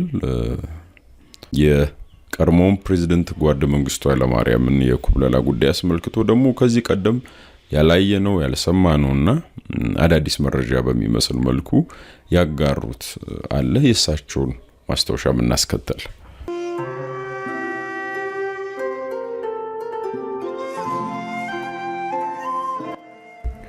የዘመናችን ታላቁ ክህደት በእድሜ አሽከር ጌታውን ሲከዳ እንጂ ጌታ አሽከሩን ሲከዳ ሰምቼም አይቼም አላውቅ ብለዋል አሉ ደጃዝማች ፀሐዩ እንቁ ስላሴ። ደጃዝማች ፀሐዩ እንቁ ስላሴ የቀዳማዊ ኃይለ ሥላሴ በጣም የቅርብ ሰው እንደነበሩ ይታወቃል። የካቲት ህዝባዊ አመፅ ሲቀጣጠል መጨረሻው ምን ሊሆን እንደሚችል ከገባቸው ጥቂት መኳንንቶች መካከል አንዱ ነበሩ። በዚህ መሰረት ጃንሆይ ወታደራዊ እርምጃ እንዲወስዱ በተደጋጋሚ ያሳስቧቸዋል። ንጉሱ ግን ሰዎቹ ለኛ ታማኞች ናቸው አታስብ ብለው ሊያግባቧቸው ይሞክራሉ።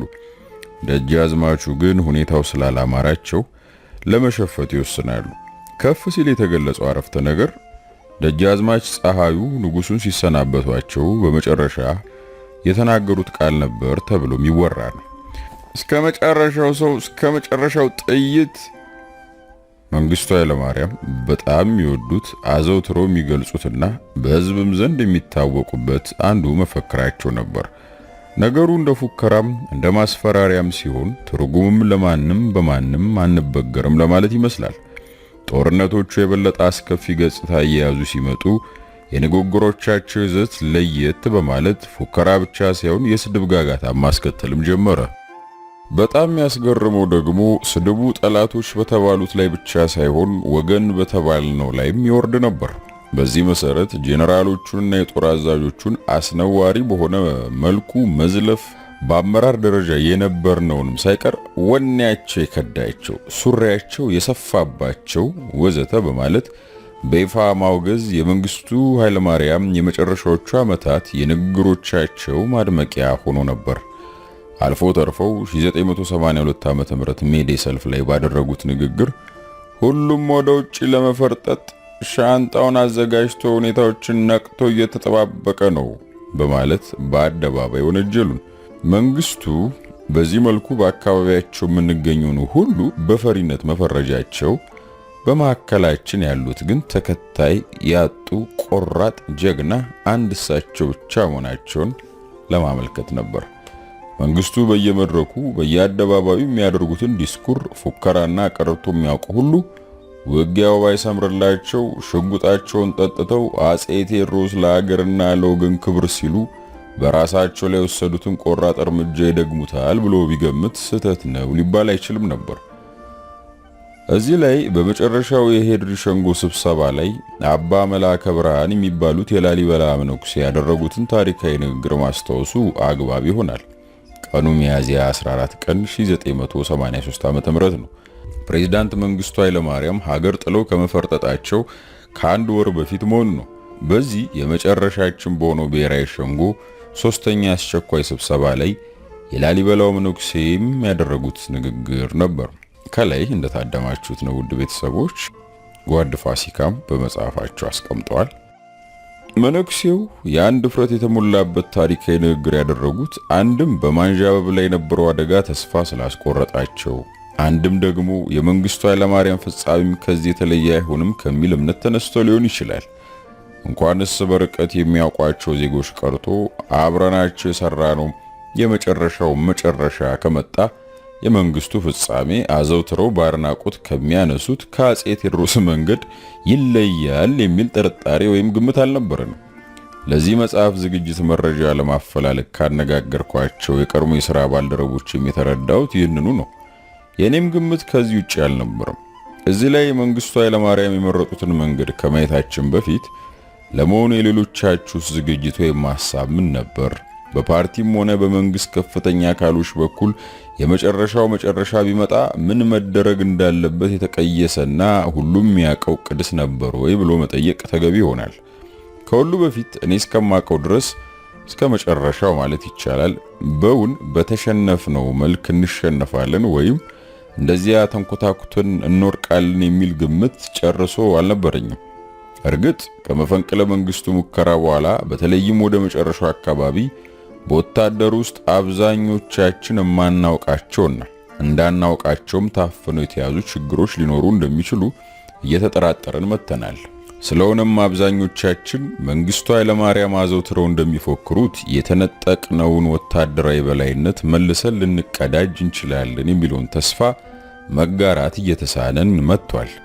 በሌላ በኩል ሻዕቢያም ሆነ ወያኔ የመጨረሻ ግቦቻቸውን ለመጨበጥ የሚያደርጓቸው እንቅስቃሴዎች አንድ ቦታ ላይ ገደብ መያዝ ይችላል የሚል ግምት ግን ነበር። በዚህ ላይ ተመስርቶ በዜጎችም ሆነ በሌሎች ሰላም ወዳድ ኃይሎች ይመከር እንደነበረው ችግሮቻችን በውይይት የሰራዊት ብዛት፣ የታጠቀው መሳሪያና የድርጅት አቅማችን ሲታይ ግምታችንም ሆነ ተስፋችን መሰረት የሌለው ነበር ማለት አይቻልም። ከዚህ ውጪ ውጊያዎቹ ወደ ፍጹም ሽንፈት ቢያመሩ ምን መደረግ አለበት? ትግሉስ በምን መልኩ ሊቀጥል ይችላል? በማለት የተጠኑ ሁላችንም እናውቃቸው አማራጮችና ስልቶች አልነበሩ። በዚህ መልክ በጋራ የተያዘ አቋም ባይኖርም ሁኔታዎች እየተባባሱ ከሄዱ እኔ እስከማውቀው ድረስ የሁሉም ሐሳብ በየግንባሩ ሰራዊቱን ተቀላቅሎ የሚመጣውን ለመቀበል ነበር። በዚህ መሰረት በየግንባሩ የሚደርሰውን ውድቀት ለመክታት መደበኛ ስራችንን ለረዳቶቻችን አሳልፈን ሰጥተን በአመራር ደረጃ የተሰለፍነው በሙሉ ልብ ውጊያውን ባለ በሌላ አቅማችን ለመደገፍ ነበር። ይህም ሆኖ የየግንባሮቹ ሁኔታ በመሻሻል ፋንታ እንዲያውም ከዕለት ወደ ዕለት የበለጠ አሳሳቢ ገጽታ እያዘ መጣ። በተለይ የወያኔው ውጊያ ከጎንደር አልፎ ባህር ዳር ሲደርስ በህዝብ ዘንድ ብቻ ሳይሆን በአመራር አባላቱ በተለይም በሚኒስቴሮቹ በኩል ከፍተኛ ቅሬታና ማጉረምረም ተፈጠረ። ከዚህም የተነሳ ተለምዶ በማይታወቅ መልኩ የካቢኔ ሚኒስትሮች በጦርነት አመራሮች ላይ ከፕሬዝዳንቱ ጋር ለመወያየት ልዩ ስብሰባ እንዲዘጋጅላቸው በወቅቱ የሚኒስቴሮች ምክር ቤት ሰብሳቢ በጓድ ኃይሉ ይመኑ አማካይነት ጥያቄ እንዲቀርብላቸው አጥብቀው ማሳሰብ ጀመሩ። በጥያቄያቸው መሰረት ሁለት ልዩ ስብሰባዎች መደረጋቸው ትዝ ይለኛል። በእነዚህ ስብሰባዎች አንዳንድ ሚኒስትሮች ከዚህ በፊት ታይቶም ተሰምቶም በማይታወቅ ድፍረት በርካታ ጥያቄዎችን አነሱ። ከተነሱ ጥያቄዎች መካከል በየግንባሩ የምንሰማው አስከፊ ውድቀት እንዴት ሊደርስ ቻለ? ከፍተኛ የሰለጠነ የታጠቀና የተደራጀ ሰራዊት አሰልፈን ማጥቃት ባይቻለን እንዴት የአማጽያኑ እንቅስቃሴ ገጥቶ ማቆም ሊሳነን ይችላል? ማፈግፈጉስ የት ነው የሚያቆመው? የጦርነቶች ሁኔታ በዚህ መልኩ ከቀጠለ አማራጮቻችንስ ምንድን ናቸው? አገሪቱ እዚህ ሁኔታ ላይ ከደረሰች እኛ ስለምን በግንባሩ አንዘምትም? የሚሉት ዋና ዋናዎች ነበሩ። በመጨረሻው ስብሰባ ላይ በተለይ ዛሬ በመሐከላችን በሕይወት የማይገኘው ዮሴፍ ሙለታ የመንግስት እርሻ ሚኒስተሩ ያደረገው ንግግር እስከዛሬ ድረስ ከህሊናዬ ሊጠፋ አልቻለም። በአጭሩ ለመግለጽ ጓድ ፕሬዝዳንት፣ ሀገር እየፈረሰኛ እንዴት ፋይል በመክፋት ጊዜያችን እናጠፋለን?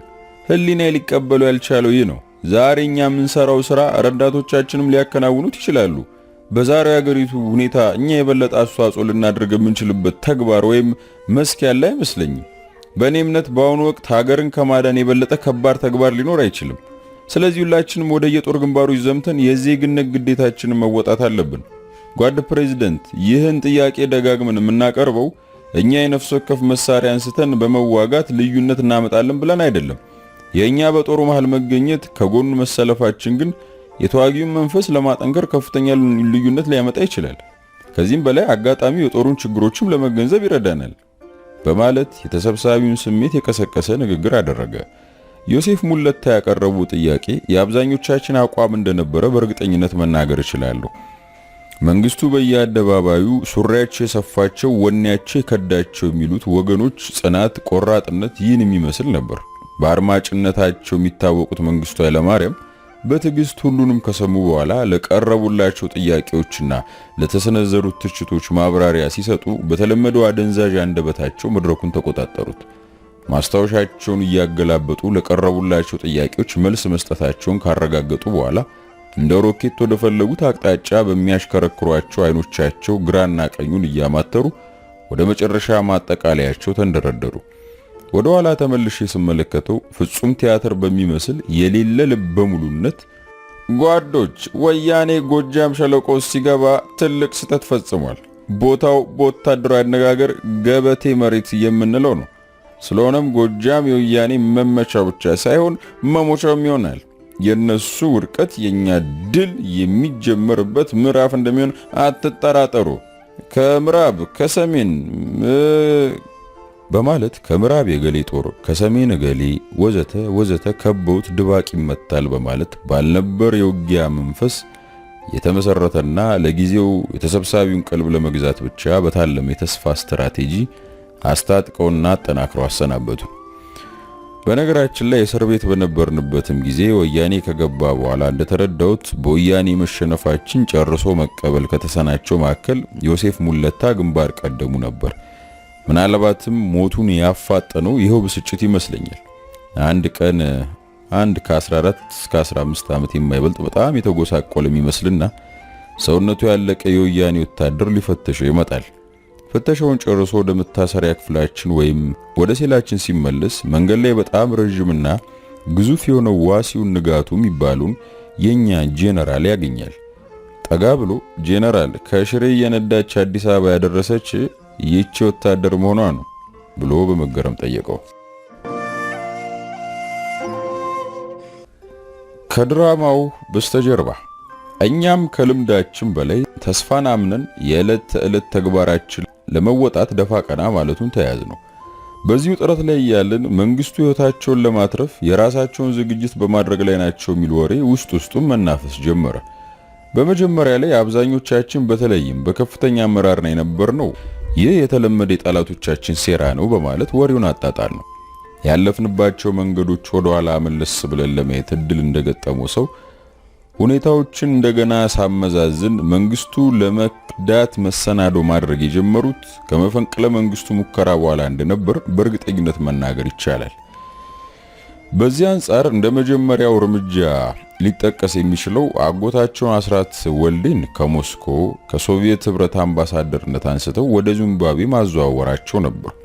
በሁሉም ሀገሮች በሚሰራበት ዲፕሎማቲክ ፕሮቶኮል መሰረት ከአንድ በጣም ከፍተኛ ግንኙነት ከሚካሄድበት ታላቅ ሀገር አምባሳደርነት አንስቶ ወደ ታዳጊ ሀገር መመደብ ሽረት መሆኑ አይጠያይቅም። አስራት ወልዴ ግን ከመጀመሪያውም በችሎታው የተሾመ ባለመሆኑ ዝውውሩ ከአቅም ወይም ብቃት ግምገማ ጋር እንዳልተያዘ ግልጽ ነበር። ስለሆነም ዝውውሩ በአንዳንዶቻችን ዘንድ ስለ ፕሬዝዳንቱም ስብዕና ጨርሶ የማንጠይቃቸውንና የማንገምታቸውን ገጽታዎች ለመጀመሪያ ጊዜ እንድንመረምር አስገድዶት ነበር። በህዝብም ዘንድ በተለይ በዋና ከተማው በአዲስ አበባ ፕሬዝዳንቱ ወደ ዚምባብዌ ለመሸሽ ዝግጅት እያደረጉ ነው የሚል ጉምጉምታ በተጠናከረ መልክ መናፈስ የጀመረው ከአስራት ወልዴ ዝውውር በኋላ ነበር። አልፎ ተርፎም ከብሔራዊ ቤተ መንግስት አንዳንድ ብርቅ ዕቃዎችን በተለይም ቀዳማዊ ኃይለ ሥላሴ ሲገለገሉበት የኖሩትን ልዩ ካዲላክ መኪናም ጭምር በድብቅ ወደ ዚምባብዌ አሽሽተዋል የሚል ቁጭት ያዘለ ሐሜትም ይሰማ ነበር። በዚያው ወቅት ከፕሬዝዳንቱ ጽህፈት ቤት አካባቢ ለረጅም ርቀት የየብስ ጉዞ የሚያገለግሉ አንዳንድ ዝግጅት መደረጋቸውን የሚያመላክቱ መረጃዎች ተሰሙ። ከዚህም ውስጥ ዋነኛው ፕሬዝዳንቱና አጃቢዎቻቸው የሚጓጓዙባቸው በወቅቱ ዘመናዊ የሆኑት ቶዮታ የመስክ መኪናዎች ተጨማሪ የነዳጅ ጋኖች ተገጥሞላቸው እስከ 1200 ኪሎ ሜትር መጓዝ የሚያስችላቸው ነዳጅ እንዲይዙ መደረጉ ነበር። ዝግጅቱ በጥብቅ ሚስጥር እንዲያዝ መመሪያም ተሰጥቶ ነበር። ይሁን እንጂ አድራጎቱ ያስገረማቸውና ምናልባትም ያስቆጣቸው ግለሰቦች ወሬውን በተለያየ አቅጣጫ ማሾለካቸው አልቀረም። እኔም መረጃውን ያገኘሁት በዚህ መልኩ በነገሩ ከተቆጩ ግለሰቦች ሲሆን ትክክለኛነቱን የተረዳሁት ግን መንግስቱ ገመቹን ካነጋገርኩ በኋላ ነበር። እርግጥ መንግስቱ ስራውን መሰራቱን ቢያረጋግጥልኝም ነገሩን ግን ጦርነቱን ከየትኛው አቅጣጫ ሆኖ ለመምራት እንዲያስችል ለመዘጋጀት እንደሆነ አድርጎ ነበር ያቀረበልኝ። ከፍ ብሎ ከተጠቀሱት መሰናዶች ጋር ሌሎችም የፕሬዝዳንቱ ባህሪ ጥርጣሬ ላይ የሚጥሉ ድርጊቶችም ተከስተው ነበር። ከነዚህ መካከል ዋነኛው ፕሬዝዳንቱ በገንዘብ ረገድ አንዳንድ ያልተለመዱና ጥርጣሬ የሚያስከትሉ ጥያቄዎች ማቅረባቸው ነበር። መንግስቱ ኃይለማርያም በአመራር ዘመናቸው የሚታወቁበትና በቅርብ የሚያውቋቸው ሁሉ የሚስማሙበት አንዱ ባህሪያቸው በመንግስት ገንዘብና ንብረት አስተዳደር ረገድ ከፍተኛ ጥንቃቄ የሚያደርጉ መሆናቸው ነበር። የመንግስት ገንዘብ ለምዝበራና ብክነት እንዳይጋለጥ በአጠቃቀሙ ለህዝቡ ከፍተኛ ጠቀሜታ በሚያስገኙ ተግባሮች ላይ መዋሉን ለማረጋገጥ ከፍተኛ ትኩረት ይሰጡ እንደነበር እኔም አንዱ ምስክር ነኝ። በዕለት ተዕለት ህይወታቸው በብዙ አፍሪካ ሀገሮች እንደምናውቃቸው መሪዎች የተንደላቀቀ አኗኗር የማይፈልጉ ብቻ ሳይሆኑ ዝንባሌውም አጥብቀው የሚኮንኑ ነበሩ። እውነቱን ለመመስከር በማናቸው መመዘኛ ቢታይ መንግስቱ እንደ ሀገር መሪ አልኖሩም። እንዲያውም ከአንድ የክፍለ ጦር አዛዥ የሚሻል ህይወት አልነበራቸውም ማለት ይቻላል። ቀጥሎ የምገልጸው አዲስ ክስተት ከመፈጠሩ በፊት መንግስቱ በምንም መልክ ገንዘብ ለግላቸው ለማሸሽ ፍላጎት ወይም ዝንባሌ እንዳልነበራቸው አፍ ሞልቶ መናገርም ይቻላል። ከፍ ሲል የገለጽኩትን አስተያየትን የሚያረጋግጥ አንድ ተጨባጭ ማስረጃም ላንሳ። ለአንዳንድ ደካማ ለሆኑ መሪዎች ለግላቸው ገንዘብ ሚያዥያ አንዱ ድል ወደ ውጭ ሀገር ለጉብኝት ሲወጡ ለክብር መጠበቂያ ተብሎ የሚያዝላቸው ከፍተኛ ገንዘብ ነው። ከዚህ ገንዘብ ለመጠቀም በተለምዶ እንደሚጠበቀው ማስረጃ ማቅረብ አይጠበቅባቸው። ስለዚህ ከራሱ ከመሪው ግላዊ ስብዕና ህሊና ውጪ ገንዘቡን ለግል ጥቅም ለመዋል የሚያግድ ምንም ያሰራር ገደብ የለም ለማለት ያስችላል። በዚህ ረገድ እስከ ግንቦት 1981 ዓ.ም ድረስ የመንግስቱ ኃይለማርያምን ሪኮርድ ብንመለከት ለሐሜት ወይም ለትችት የሚያጋልጣቸው አልነበረም። እውነቱን ለመናገር ሪኮርዳቸው በአርአያነት ሊጠቀስ የሚችል ነበር ብዬ ምስክርነት መስጠት እችላለሁ። አባባሌን በማስረጃ ለመደገፍ አንዳንድ አሃዞችንም መጥቀስ ያስችላል።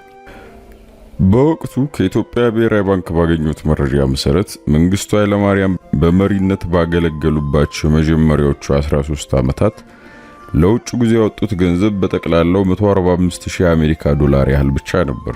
ከብሔራዊ ባንክ ኃላፊዎች እንዳረጋገጥኩት መንግስቱ ኃይለማርያም ለጉብኝት ወደ ውጭ ሀገር ሲወጡ በተለይ ከታህሳስ ግርግር በኋላ ለአንድ ጉዞ የሚያዝላቸው ገንዘብ 2 ሚሊዮን የአሜሪካን ዶላር እንደነበር በወቅቱ ከብሔራዊ ባንክ ባገኙት መረጃ ለማረጋገጥ ችያለሁ። ይህም መንግስቱ ኃይለማርያም በህዝብ ገንዘብ ያላግባብ ላለመጠቀም የሚያደርጉትን ከፍተኛ ጥንቃቄ በሚገባ ያረጋግጣል። ከሁሉም በላይ የሚያስደንቀው ደግሞ ከጉዞ መልስ ልዩ ረዳታቸው ሻምበል መንግስቱ ገመቹ ስለ ገንዘቡ አጠቃቀም ሪፖርት እንዲያቀርብላቸው ከማድረጋቸውም በላይ ከጉዞ የተረፈ ገንዘብ ካለም ለብሔራዊ ባንክ በአግባቡ ተመላሽ መደረጉን ይከታተሉ እንደነበር አውቃለሁ። ከመፈንቅለ መንግስቱ ሙከራ በኋላ ግን መንግስቱ ኃይለማርያም በገንዘብ ረገድ ይከተሉት የነበረው ጥብቅ ዲሲፕሊን ለማመን በሚያስቸግር መልክ እየተለወጠ መጣ። ፕሬዝዳንቱ የውጭ ጉዞዬ ከእንግዲህ በሚስጥር መያዝ ስላለበት እኔው ራሴ በቀጥታ ማዝበት የውጭ ምንዛሬ በጽህፈት ቤቴ ይመደብልኝ ብለው ጥያቄ ለጓድ ኃይሉና ለኔ አቀረቡ። ለውጡ የአሰራር ብቻ አልነበረም። በመጠንም አንጻር የተጠየቀው ገንዘብ በተለምዶ ከምናውቀው በጣም ከፍ ያለ ነበር። በሁሉም መልክ ጥያቄው ግራ ቢያጋባንም ወቅቱ ፕሬዝዳንቱ እንደገለጹትም ችግሮቻችን በሰላም ለመፍታት ከፍተኛ ዲፕሎማሲያዊ እንቅስቃሴ ለማድረግ የተነሳሱበት መሆኑን ግምት ውስጥ በማስገባት በኔ ፊርማ በተጠየቀው መሰረት 500,000 የአሜሪካን ዶላር ከብሔራዊ ባንክ በጥሬ ገንዘብ ወጪ ተደርጎ ለፕሬዝዳንቱ ጽህፈት ቤት ገቢ ተደረገ። ከዚህ በኋላ ያደረጉት የውጭ ጉዞ በጣም የተወሰነ ነበር። በትክክል ካስታወስኩ ከሁለቴ በላይ የወጡ አይመስለኝም። አንደኛው ጣሊያን፣ ሁለተኛው እስራኤል ሲሆኑ ሁለቱም ጉብኝቶች እንደተባለው በሚስጥር የተካሄዱ በጣም ጥቂት ሰዎች ብቻ የተሳተፉባቸውና አጫጭር ጊዜ ወሰዱ ነበሩ። ስለሆነም ለፕሬዝዳንቱ ጽህፈት ቤት ከተመደበው የውጭ ምንዛሪ በጀት ውስጥ ጥቅም ላይ የዋለው በጣም አነስተኛ እንደሚሆን መገመት አያዳግትም። በደንቡ መሰረት ቀሪው ገንዘብ ለብሔራዊ ባንክ ተመላሽ ስለመደረጉ ግን እርግጠኛ መሆን አልቻልኩም። በዚያው ወቅት ፕሬዝዳንቱ በገንዘብ ረገድ ቀድሞ የነበራቸውን ጥብቅ ዲሲፕሊን ከፍተኛ ጥያቄ ውስጥ ያስገባ አንድ ሌላ ክስተትም ተፈጥሯል። ታሪኩ እንደሚከተለው ነው። የኢራቅ የቀድሞ መሪ ሳዳም ሁሴን ኩዌትን በወረረበት ወቅት እኛ የተባበሩት መንግስታት የጸጥታው ምክር ቤት ወይም ሴኩሪቲ ካውንስል ተለዋጭ አባል ሆነን ተመርጠን ነበር። በዚያን ጊዜ በኒውዮርክ የተባበሩት መንግስታት አምባሳደራችን ጓድ ተስፋ የታደሰ ሲሆን በጣም ረጋ ያለ አስተዋይና ሐሳቡን ለመግለጽ ብዙም የሚጨነቅ አይደለም። በዚህና በሌሎች ጉዳዮች ከእርሱ ጋር ካደረኩት ውይይት እንደተረዳሁት ወረራው ተፈጽሞ ጉዳዩ ለተባበሩት መንግስታት ሴኩሪቲ ካውንስል ውይይት ሲቀርብ ኤምባሲው ከሀገር ቤቱ ወይም ከመንግስት በጉዳዩ ላይ ምን አቋም መያዝ እንዳለበት ምንም አይነት መመሪያ አላገኘም ነበር። በሌላ በኩል ወረራው የዓለምን ሕዝብ ከዳር እስከ ዳር ያንጫጫ ከፍተኛ ቀውስ ስለፈጠረ ኤምባሲው የመንግስታችን አቋም ለመጠበቅ ጊዜ አልነበረውም። በዚህ የተነሳ ኤምባሲው ሌሎች ሀገራት እንዳደረጉት ሁሉ አቋሙን በአፋጣኝ ማሳወቅ ነበረበት። በዚህ መሰረት አምባሳደር ተስፋዬ ከሥራ ባልደረቦቹ ጋር በመመካከር በድፍረት በመንግስት ስም ወረራውን አጥብቆ አወገዘ። እርግጥ ውሎ አድሮም ቢሆን የደረሳቸው የመንግስት መመሪያም በኤምባሲው በኩል የተወሰደውን አቋም የሚያጠናክር ስለነበር ድፍረታቸው ችግር አላስከተለባቸው። ሳዳም ሁሴን ከኩዌት እንዲወጣ በዲፕሎማሲያዊ መንገድ የተካሄደው ሰፊ ጥረት ሳይሳካ ቀርቶ አሜሪካ ወረራውን ለመቀልበስ ወታደራዊ እርምጃ ለመውሰድ ስትገደድ በቅድሚያ የመንግስታቱ ምክር ቤት ድጋፍን ማግኘት ነበረባት። በዚህ ጊዜ የኛ መንግስት በወቅቱ የውጭ ጉዳይ ሚኒስተራችን በተስፋዬ ዲንቃ አማካይነት በአሜሪካ መንግስት ለቀረበው አማራጭ ጠንካራ ድጋፍ ሰጠ። የአሜሪካ መንግስትም ከኛ ያልጠበቀውን ድጋፍ በማግኘቱ ለመንግስታችን ከፍ ያለ ምስጋና አቅርቦ ነበር። በእኛ በኩል ያንን አቋም የወሰድነው ከሁሉ በፊት አንድ ሀገር በሌላ ሀገር እንዳይወረር ወይም ታላላቅ ሀገሮች የትንንሽ ሀገሮች ሉዓላዊነት አደጋ ላይ እንዳይጥሉ በሚጠብቁት ዓለም አቀፍ መርሆችና ህጎች ላይ በመመስረት ነበር። እርግጥ በአጋጣሚው የወቅቱን የሀገራችን ብሔራዊ ጥቅም ግምት ውስጥ ማስገባታችን አይካድም። ስለሆነም አቋማችን ከመርህና ከራሳችን ጥቅም በመነሳት እንጂ የትኛውንም ወገን ለመደገፍ ወይም ለማስደሰት አሊያም ለመጉዳት የታለመ አልነበረም። የኩዌት ህዝብና መንግስት ግን በብዙ ምክንያቶች ከኛ ያልጠበቁትን ጠንካራ ድጋፍ በማግኘታቸው ከፍተኛ አድናቆትና የባለውለታነት ስሜት አደረባቸው። የኩዌት ሉዓላዊነት ተከብሮ መንግስታቸው እንደገና እንደተቋቋመ በአንድ በልዩ የመንግስት አውሮፕላን የተጓጓዘ ከፍተኛ ባለስልጣናቸውን ልከው በዚያው በመከራ ጊዜያቸው ለሰጠናቸው ድጋፍ ከፍ ያለ ምስጋና ከማቅረባቸውም በላይ የ20 ሚሊዮን አሜሪካን ዶላር ስጦታም አደረጉልን። በወቅቱ ሀገሪቱ ከነበረባት የውጭ ምንዛሬ ውጥረት አንጻር ስጦታው ጨርሶ ያልተጠበቀ ልዩ ሎተሪ ነበር ማለት ያስችላል። በዚህ ልዩ ሎተሪ ፕሬዝዳንት መንግስቱ ልዩ ድራማ ሰሩበት። ከሁሉ በፊት ስለ እርዳታው መገኘት ሌሎች የመንግስት ባለስልጣናት መረጃው ጨርሶ እንዳይደርሳቸው ጥብቅ ትዕዛዝ ይሰጣሉ። በዚህ መሰረት መረጃው በመንግስቱ ኃይለማርያምና ጉዳዩን የግድ ማወቅ በነበረባቸው 2 እና 3 ሰዎች ዙሪያ ተወስኖ ቆየ። ሁላችንም ስለ እርዳታው መምጣት ለመጀመሪያ ጊዜ ያወቅነው መንግስቱ ኃይለማርያም ከሀገር ከወጡ በኋላ በሻለቃ ደመቀ አማካይነት ከናይሮቢ በሌተና ጀነራል ተስፋዬ ገብረ ኪዳን ከላኩት አጭር ማስታወሻ ነበር። ሌተና ጀነራል ተስፋዬ መልእክቱ በፕሬዝዳንቱ ልዩ ጽህፈት ቤት ግምጃ ቤት የተወሰነ ሚሊዮን ዶላር ስለሚገኝ ለሚቸግራችሁ ጉዳይ እንድታውሉት የሚል እንደነበር በራሳቸው በፕሬዝዳንቱ በድንገት ከሀገር መውጣት ላይ ለመወያየት ባደረግነው የመንግስት ምክር ቤት ስብሰባ ላይ በንባብ አሰምቶናል። ጊዜው በጣም ስለረዘመ በአሁኑ ወቅት አሃዛዊ መጠኑ ግን ጨርሶ ትዝ ሊለኝ አልቻለም።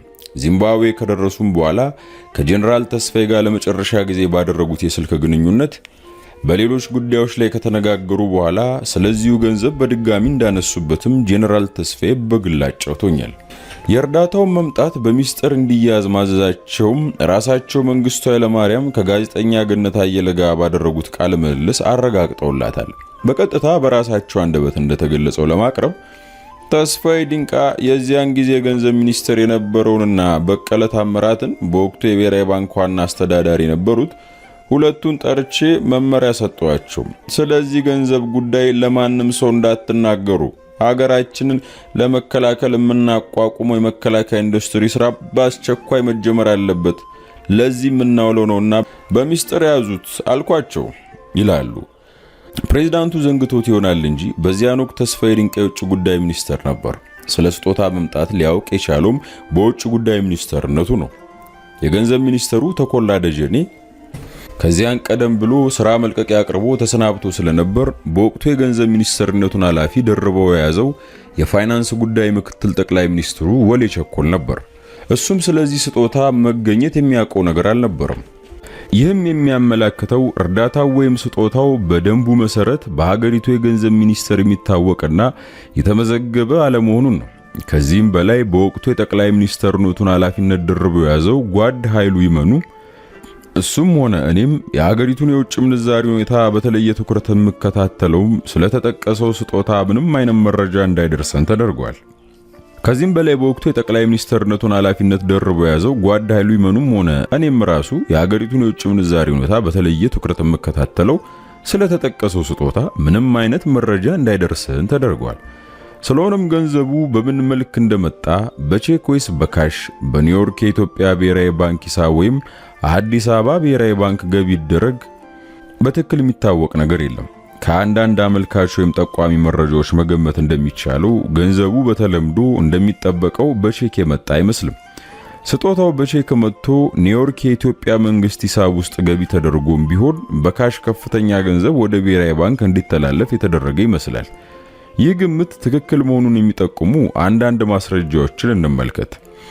በመጀመሪያ ከፕሬዝዳንቱ ጋር ናይሮቢ ድረስ ሄደው ወደ ሀገራቸው የተመለሱትን የረጅም ጊዜ ወዳጅና የቅርብ አጃቢ የነበሩትን የሻለቃ ደመቀ ባንጃው ምስክርነትን እንውሰድ። ሻለቃ ደመቀ እንዳጫወቱኝ ፕሬዝዳንቱ ጽህፈት ቤታቸው ውስጥ በጣም ከፍተኛ የሆነ ገንዘብ በአሜሪካ ዶላር ትተው መውጣታቸው እንዳሳሰባቸው ናይሮቢ በቆዩባቸው ሰዓታት በተደጋጋሚ ያነሱባቸው ነበር። ሁለተኛ ቀደም ሲል እንደተገለጸው በእኙሱ አማካይነት በራሳቸው በፕሬዝዳንት መንግስቱ የእጅ ጽሑፍ ለሌተና ጀነራል ተስፋዬ ገብረ ኪዳን የተላከው ማስታወሻም በፕሬዝዳንቱ ጽህፈት ቤት ግምጃ ቤት ከፍተኛ የዶላር ገንዘብ መኖሩን የሚያረጋግጥ ነበር። የሀገሪቱን የውጭ ምንዛሪ የዕለት ተዕለት ሁኔታ በትኩረት እንደሚከታተል ሰው ከኩዌት የተገኘው እርዳታ ገንዘብ ካልሆነ በቀር በዚያን ወቅት ፕሬዝዳንቱ ጽህፈት ቤት ቀርቶ ብሔራዊ ባንክ ራሱ ከፍተኛ የውጭ ምንዛሪ ገንዘብ በካሽ የሚይዝበት እድል ጨርሶ እንዳልነበር በእርግጠኝነት መናገር ይችላለሁ። እዚህ ላይ ሊነሳ የሚገባው መሰረታዊ ጥያቄ ከሁሉ በፊት ስጦታውን በሚስጥር መያዝ ለምን አስፈለገ የሚለው ነው። ራሳቸው ፕሬዝዳንቱ ከጋዜጠኛ ገነት አየለ ጋር ካደረጉት ቃለ ምልልስ መረዳት እንደተቻለው ተስፋዬ ዲንቃና በቀለ ታምራትም የእርዳታውን መገኘት በሚስጥር እንዲጠብቁ ትዕዛዝ የሰጧቸው ሀገራችንን ለመከላከል የምናቋቁመው የመከላከያ ኢንዱስትሪ ስራ በአስቸኳይ መጀመር ስላለበት እንደነበር ይገልጻሉ። ይህ በጣም የሚያስገርምም የሚያሳፍርም ነው። እርዳታው በተገኘበት ጊዜ የመከላከያ ኢንዱስትሪ ተቋቁሞ ማምረትም ጀምሯል። በዚህ ሎጂክ ተስፋዬ ዲንቃና በቀለ ታምራትን ሊያሳምኑ ሞክረዋል ብዬ ጨርሶ አላምንም። ሁለቱም የመከላከያ ኢንዱስትሪ በዚያን ወቅት የሚገኝበትን ደረጃ ጠንቅቀው ያውቃሉ። እንዲቋቋም የሚፈለግ ተጨማሪ ክፍል እንኳን ቢኖር ወቅቱ አዲስ ፕሮጀክት ሊታሰብና ሊወጠን የሚችልበት እንዳልነበር ለሁሉም ገሃድ ነበር። በጣም የሚያሳዝነው ግን ተስፋዬ ዲንቃ በጻፈው መጽሐፍ ውስጥ በብዙ ነገሮች እንዳደረገው ሁሉ በዚህም ረገድ እውነቱን ሳይገልጽ ማለፉ ነው። በቀለ ታምራትን አግኝቼ ለማናገር ያደረኩት ጥረት በተለያዩ ችግሮች የተነሳ ሊሳካልኝ አልቻለም። ስለሆነም ፕሬዝዳንቱ ለባለስልጣናቱ የሰጡትን ትክክለኛ ምክንያት ለማወቅ አልተቻለም። እውነቱን ለመናገር ከመነሻውም ገንዘቡን ከመርህ ውጪ ለግል ጥቅም የመዋል ስውር ደባ ከሌለ በቀር በሚስጥር መያዙን የሚደግፍ ምንም አይነት አሳማኝ ምክንያት ማሰብ አይቻልም። መንግስቱ ኃይለማርያም ወዳታለው እሞትላታለው እያሉ ሲገበዙላት የኖረችው ሀገራቸውን ጥለው ሲፈረጥጡ በዚህ እንደመና ከሰማይ ዱብ ካለላቸው ገንዘብ ለስደቱ የታቸው የሚረዳቸውን ያህል ትንሽ ቆንጠር አድርገው አልያዙም ብሎ አለመገመቱ ወይም አለመጠራጠሩ የዋህነት ይሆናል።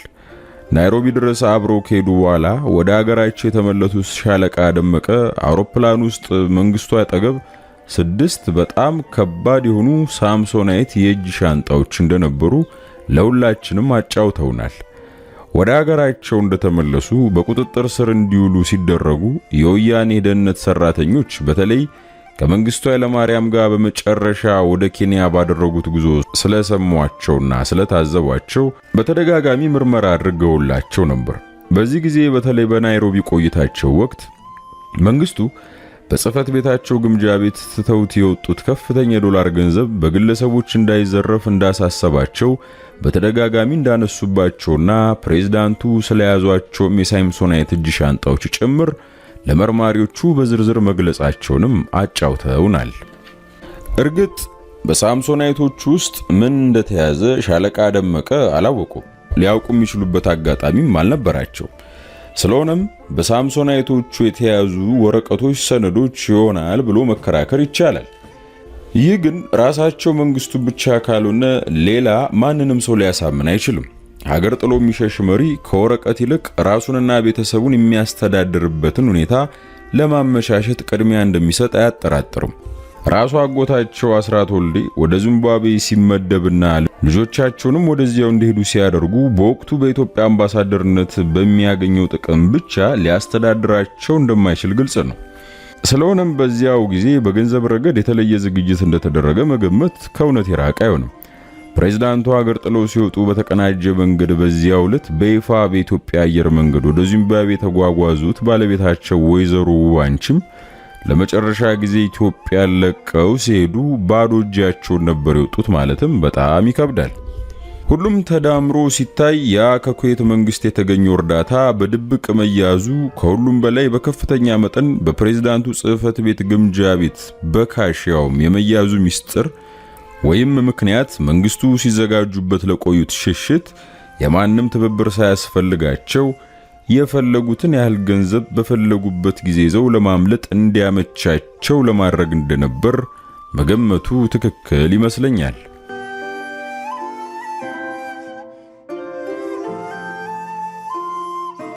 የፈላሾች ጥያቄ ለፕሬዝዳንቱ የፈጠረው ልዩ ዕድል። መንግስቱ ኃይለማርያም ቤተሰባቸውና ራሳቸውን ለማዳን የሚችሉበትን ዝግጅት በዚህ መልክ አጠናቀው ወደ መተግበሩ የሚሸጋገሩበትን አመቺ ወቅት በመጠባበቅ ላይ እንዳሉ በእውናቸው ቀርቶ በህልማቸው እንኳን ሊያስቡት የማይችሉት ልዩ ዕድል ይገጥማቸዋል። ይህ ዕድል እንዴት ሊመጣላቸው ቻለ? በማንስ አማካይነት መጣላቸው? መንግስቱ እንደመና ከሰማይ ዱብ ባለላቸው በዚህ የተለየ ዕድል እስከዛሬም ድረስ የማያቋርጥ የተለየ ድራማ እየሰሩበት ነው። ታሪኩ ሰፊና ውስብስብ ቢሆንም በአጭሩ ከዚህ ቀጥሎ ለመቅረብ ተሞክሯል። በመላው ዓለም ተበትነው በስደተኝነት የሚኖሩ ይሁዳውያን ህልም አንድ ቀን በተስፋይቱ የእስራኤል ምድር እንሰበሰባለን የሚል እንደሆነ ይታወቃል። የረጅም ዘመናት ምኞታቸውም እውን ሆኖ እስራኤል እንደ መንግስት ስትቋቋም ቀዳሚ ተግባራቸው አድርገው የተንቀሳቀሱትም ወገኖቻቸውን ለማሰባሰብ ነበር። በዚህ መሰረት ይሁዳውያን ከሚገኙባቸው የምድር ጫፎች ወደ እስራኤል መሬት ለመውሰድ ከፍተኛ ትግል አካሂደዋል። ከባድ መስዋዕትነትም ከፍለዋል። ይሁዳውያን ወደ እስራኤል ምድር የማሰባሰቡ ህልም አንድ ቀን ለኛም ይደርሰናል በማለት በተስፋና በጉጉት ሲጠባበቁ ከኖሩት መካከል በቀድሞ የጎንደር ክፍለ ሀገር ጭልጋ አውራጃ በተለምዶ ፈላሻ ምንላቸው በእምነት ይሁዳውያን በማንነት ግን ፍጹም ኢትዮጵያውያን የሆኑትም ይገኙበታል። በእስራኤል በኩል ግን የኢትዮጵያ ፈላሻዎች ትክክለኛ ይሁዳውያን መሆናቸውን ለማረጋገጥ ረጅም ጊዜ ወስዶባቸዋል። ስለሆነም ወደ ተስፋይቱ ሀገር የማሰባሰቡ ህልማቸው ሕጋዊና መንፈሳዊ መሰረት ያገኘው የእስራኤል ዋና ራባይ ፈላሻዎች ይሁዲዎች ናቸው ብሎ ከወሰነበት የአውሮፓውያን አቆጣጠር ከ1945 ዓመተ ምህረት በኋላ በዚህ መሰረት ፈላሻዎችን ወደ እስራኤል የማስገባቱ እንቅስቃሴ የተጀመረው እንደ አውሮፓውያን አቆጣጠር በ1977 ዓመተ ምህረት አንስቶ ሲሆን ይኸውም ሕጋዊ በሆነ መንገድ በተለያየ ሽፋን ፈላሻዎችን ጥቂት በጥቂት በመውሰድ ነበር። ፈላሾቹም በዚህ አዝጋሚ መንገድ ወደ እስራኤል የማሰባሰቡ እንቅስቃሴ በመካሄድ ላይ እንዳለ በአገራችን በ1977 እና 78 ዓመተ ምህረት ከባድ የረሃብ ችግር ይፈጠራል። የእስራኤል መንግስት በዚህ አጋጣሚ በመጠቀም ፈላሾችን በብዛት ለማስወጣት አንድ ሚስጥራዊ ፕሮግራም ይቀይሳል። ፕሮግራሙ የተዘጋጀው ከወቅቱ የሱዳን መንግስት ጋር በመዶለት ሲሆን ዓላማውም በቅድሚያ ኢትዮጵያውያኑን ፈላሻዎች ከጎንደር በስውር ሱዳን እንዲገቡ አድርጎ ከዚያም በተመሳሳይ መልክ ወደ እስራኤል ለማሸጋገር ነበር። በዚህ መሰረት ኦፕሬሽን ሞሰስ ብለው በሰየሙት ሚስጥራዊ ዘመቻ እንደ አውሮፓውያን አቆጣጠር ከህዳር 1984 እስከ ጥር 1985 ዓመተ ምህረት ድረስ በአስቸጋሪ ሁኔታ 6500 ፈላሾች በእግር በመጓዝ ጭምር የኢትዮጵያ ሱዳን ድንበር አቋርጠው ሱዳን እንዲገቡ ተደረገ። ከዚህም በኋላ እንዲሁ በሚስጥራዊ አውሮፕላን በረራ በመጓጓዝ ቅድስት ሀገር እስራኤል በማድረስ የፈላሾቹን የዘመናት ህልም ተጨባጭ ለማድረግ ተችሏል። በእስራኤል በኩል ከሀገራቸው የተበተኑት ይሁዳውያን ለማሰባሰብ የቦታ ርቀትም ሆነ የግጭት መጫር ወይም የፖለቲካ ውግዘት መዥጎድጎድ እንደማይበግራቸው አስመሰከሩ። በሚስጥር ቀይሰው በዚያው መልክ በተገበሩት ዘመቻም ዓለም አቀፍ አድናቆትና ዝናም አተረፉበት። በዚህ ሂደት የኛስ መንግስት ሚና ምን ነበር የሚለው በታሪክ ባለሙያዎች መመርመርና መጠናት ያለበት ጉዳይ ይመስለኛል። የኔ ግምት ግን እንደሚከተለው ነው። እኔ እስከማውቀው ድረስ በመንግስትም ሆነ በፓርቲ ውስጥ በከፍተኛ አመራር ደረጃ ያለነበርነው ባለስልጣናት ቢያንስ ለአብዛኞቻችን ነገሩ ዱብዳ ሆኖብን ለመጀመሪያ ጊዜ ስለ ፕሮግራሙ ማወቅ የቻልነው እስራኤላውያኑ ኦፕሬሽኑ በድል መጠናቀቁን ለዓለም የመገናኛ ብዙሃን ባሳወቁበት ጊዜ ነበር። ይህም ሆኖ ከኛ መንግስት በኩል ይፋዊ መግለጫ ያገኘነው ከጥቂት ቀናት በኋላ ጊዜውን ጠብቆ በተካሄደው መደበኛ ሳምንት የፖለቲካ ቢሮ ስብሰባ ነበር። በዚህ ጊዜ መንግስቱ ኃይለማርያም ባደረጉት ገለጻ ድርጊቱ ሞሳድ በመባል የሚታወቀው የእስራኤሉ የስለላ ድርጅት በአገራችን ላይ የፈጸመው ስውር ደባ ነው በማለት ለመኮነን ሞክረዋል። ወደ ኋላ ተመልሼ ስመለከተው ምክንያቱ ያጠራጠረኝ ቢመጣም በወቅቱ ፕሬዝዳንቱ በድርጊቱ በጣም መናደዳቸውንና መበሳጨታቸውን ነበር ለመረዳት ወይንም ለማንበብ የቻልነው። በዚህ መጽሐፍ ዝግጅት ሂደት የተፈጠረውን ክስተት በረጋ መንፈስ እንደገና ስገመግመው ግን በወቅቱ የተሰጠ መግለጫ መቀበል አዳጋች ሆኖ አገኘሁት። በአንድ ወይም በሌላ መልኩ ከኛ መንግስት ባለስልጣናት ፕሬዝዳንቱን ጨምሮ እውቅና ወይም ሚስጥራዊ ትብብር ሳያደርጉላቸው ከነሱ ቁና ውጪ 6000 ሰዎች ያውም በእግር ጭምር ከጎንደር ከተማ አጠገብ ተነስተው እስከ መተማ ድረስ ማንም ሳይደርስበት ተጓጉዘው ወደ ሱዳን ሊገቡ የሚችሉበት እድል ነበር ብሎ ማመን ያስቸግራል። ከሁሉ በፊት በዘመናችን በዘረጋነው ሰፊ የመረጃና የቁጥጥር ስርዓት ያንን ያህል ብዛት ያላቸው ሰዎች በየደረጃው የሚገኙት የኛ አካላት ሳይደርሱበት ለመጓጓዝ መቻላቸው መቀበል በጣም ያዳግታል። እንደሚታወቀው በወቅቱ አገራችን ከነበረችበት የጸጥታ ችግር የተነሳ በገጠር የተደራጁት የገበሬ ቀበሌ ማህበራት ዋነኛ ትኩረት የሰዎች እንቅስቃሴ መከታተል ነበር። በዚህ መሰረት ከየገበሬ ማህበራቱ ያንን ያህል ሰዎች በተከታታይ መፍለስ ወይም መሰደድ ሲጀምሩ የማህበራቱ አመራር ለወረዳው አስተዳደር ስለ ሁኔታው ሪፖርት ማድረጋቸው ማይቀር ነው።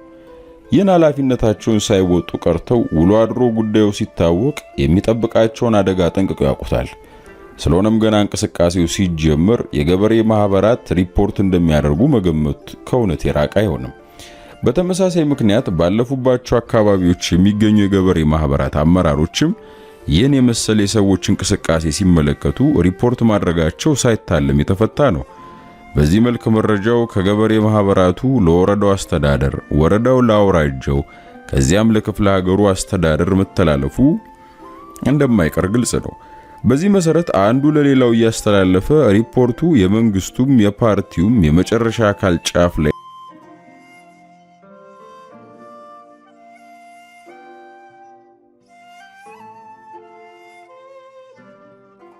እንደማይል መገመት የሚያስኬድ ይሆናል። በሌላ በኩል ፕሮግራሙ በእርግጥም ከመንግስት እውቅና ስውር ትብብር ውጪ ተካሂዶ ቢሆን ኖሮ ነገሩ ሲጋለጥ በእኛ አሰራር የአካባቢው አስተዳዳሪዎች ለእስራትና ለሌላ እርምጃ መዳረጋቸው አይቀሬ ነበር። ስለሆነም ወደ ኋላ ሄጄ ስመለከተው መንግስቱ ኃይለማርያም በፖለቲካው ቢሮ ስብሰባ ላይ የተናደዱና የተቃጠሉ መስለው መቅረባቸው በሂደት ጋድ እየሆነ የወጣው የተለመደ የትወና ባህሪያቸው ነበር ለማለት ያስደፍራል። የኛ ፈተና ግን በዚህ ብቻ አላበቃም። ወደ እስራኤል በስውር እንደሄዱ በተደረጉትና በአገራችን ውስጥ በቀሩት ፈላሾች መካከል የቤተሰብ መለየት ስለተፈጠረ የኢትዮጵያ መንግስት እነዚህ ተነጥለው የቀሩ ቤተሰብ አባላት እንዲቀላቀሉ ለማድረግ የመተባበር ግዴታ አለበት የሚል የተቀነባበረ የፖለቲካ ዘመቻ በእኛ ላይ በተጠናከረ መልክ ማካሄድ ይጀመራል። ዘመቻው በዋናነት የተቀየሰው በአሜሪካ ሀገር በተቋቋሙ ሁለት ኢትዮጵያውያን ፈላሾች ወይም አይሁዳውያን አሰባሳቢ ምግባረ ሰናይ ድርጅቶች ሲሆን ከእርሱም ጋር በአሜሪካ ፖለቲካ ህይወት ውስጥ በጣም ከፍተኛ ተጽዕኖ ፈጣሪ ሆነው የአሜሪካ እስራኤል ወዳጅነት ማህበርም ለዘመቻው መጠናከርና ተጨባጭነት ማግኘት ቁልፍ ሚና ተጫውቷል። በዚህ መሰረት ድርጅቶቹ የአሜሪካ መንግስትና ታላላቆቹ የአውሮፓ መንግስታት ጭምር በኢትዮጵያ ላይ ከፍተኛ ጠንካራ ተጽዕኖ እንዲያሳድሩ በሰፊው ተንቀሳቅሰዋል። እስራኤላውያኑ በተለያዩ ዓለም አቀፍ መድረኮችና በአሜሪካ መንግስት በኩል ከሚያደርጉት ግፊት ጎን ለጎን ጉዳያቸውን በቀጥታ ለኢትዮጵያ መንግስት ጠንካራው ሰው ማለትም ለመንግስቱ ኃይለ ማርያም የሚያደርስበትን ስልትም ይቀይሳሉ። ለዚህም ተልኳቸው በመንግስቱ ኃይለ ማርያም መንግስት ውስጥ ከፍተኛ ተጽዕኖ ፈጣሪ ከሆነውና እዛው እስራኤል ከተማሩና እንደ ጉዳይ አስፈጻሚያቸው ከሚያገለግላቸው ከአቶ ካሳ ከበደ የተሻለ አማራጭ እንደሌላቸው ይገነዘባሉ። ካሳ ከበደም የእስራኤላውያኑን አጀንዳ አጥንቶ የራሱንም ዝግጅት ካደረገ በኋላ ፕሮጀክቱ መንግስቱ ኃይለማርያምን ሊያሳምን በሚችልበት መልክ ይቀርጸዋል። በዚህ መሰረት ካሳ ፕሮጀክቱን ሲያቀርብም የፈላሾቹን ጥያቄ ለማስተናገድ ከተስማማን ከእስራኤል የጦር መሳሪያ ድጋፍ ልናገኝ የምንችልበት እድል ይኖራል። ከሁሉም በላይ እስራኤሎቹ ከአሜሪካ መንግስት ጋር ሊያቀራርቡንም ይችላሉ። ይህ ደግሞ ከሽምቅ ተዋጊዎቹ ጋር ችግሮቻችንን በሰላማዊ መንገድ ለመፍታት ለምናካሄደው የሰላም ውይይት ትልቅ ድጋፍ ሊያስገኝልን ይችላል በማለት መንግስቱን በወቅቱ በጣም በሚመኟቸውና በሚጓጉላቸው የተስፋ ቃላቶች ያሰክራቸዋል። በዚህ መልክ በካሳ የተቀረጸው የፈላሾች ፕሮጀክት ፖለቲካ ቢሮ ቀርቦ ስለመነጋገራቸው እርግጠኛ አይደለሁም። ጉዳዩ ግን ሁላችንም እናውቀዋለን። መንግስቱ ከካሳ ከበደ የቀረበላቸውን የጉም ተስፋ ጨብጠው የእስራኤሎቹን ጥያቄ ለማስተናገድ ዝግጁነታቸውን ለሚመለከታቸው ሁሉ ያሳውቃሉ። ስምምነታቸው በተግባር መተርጎሙን ለማረጋገጥም ለደህንነቱ መስሪያ ቤትና አግባብ ላላቸው ሌሎች መንግስት አካሎች በካሳ ከበደ በኩል የሚቀርቡትን የእስራኤሎቹን ጥያቄዎች ለመመለስ የሚያስፈልገው ድጋፍና ትብብር እንዲደረግ ጥብቅ መመሪያም ይሰጣሉ።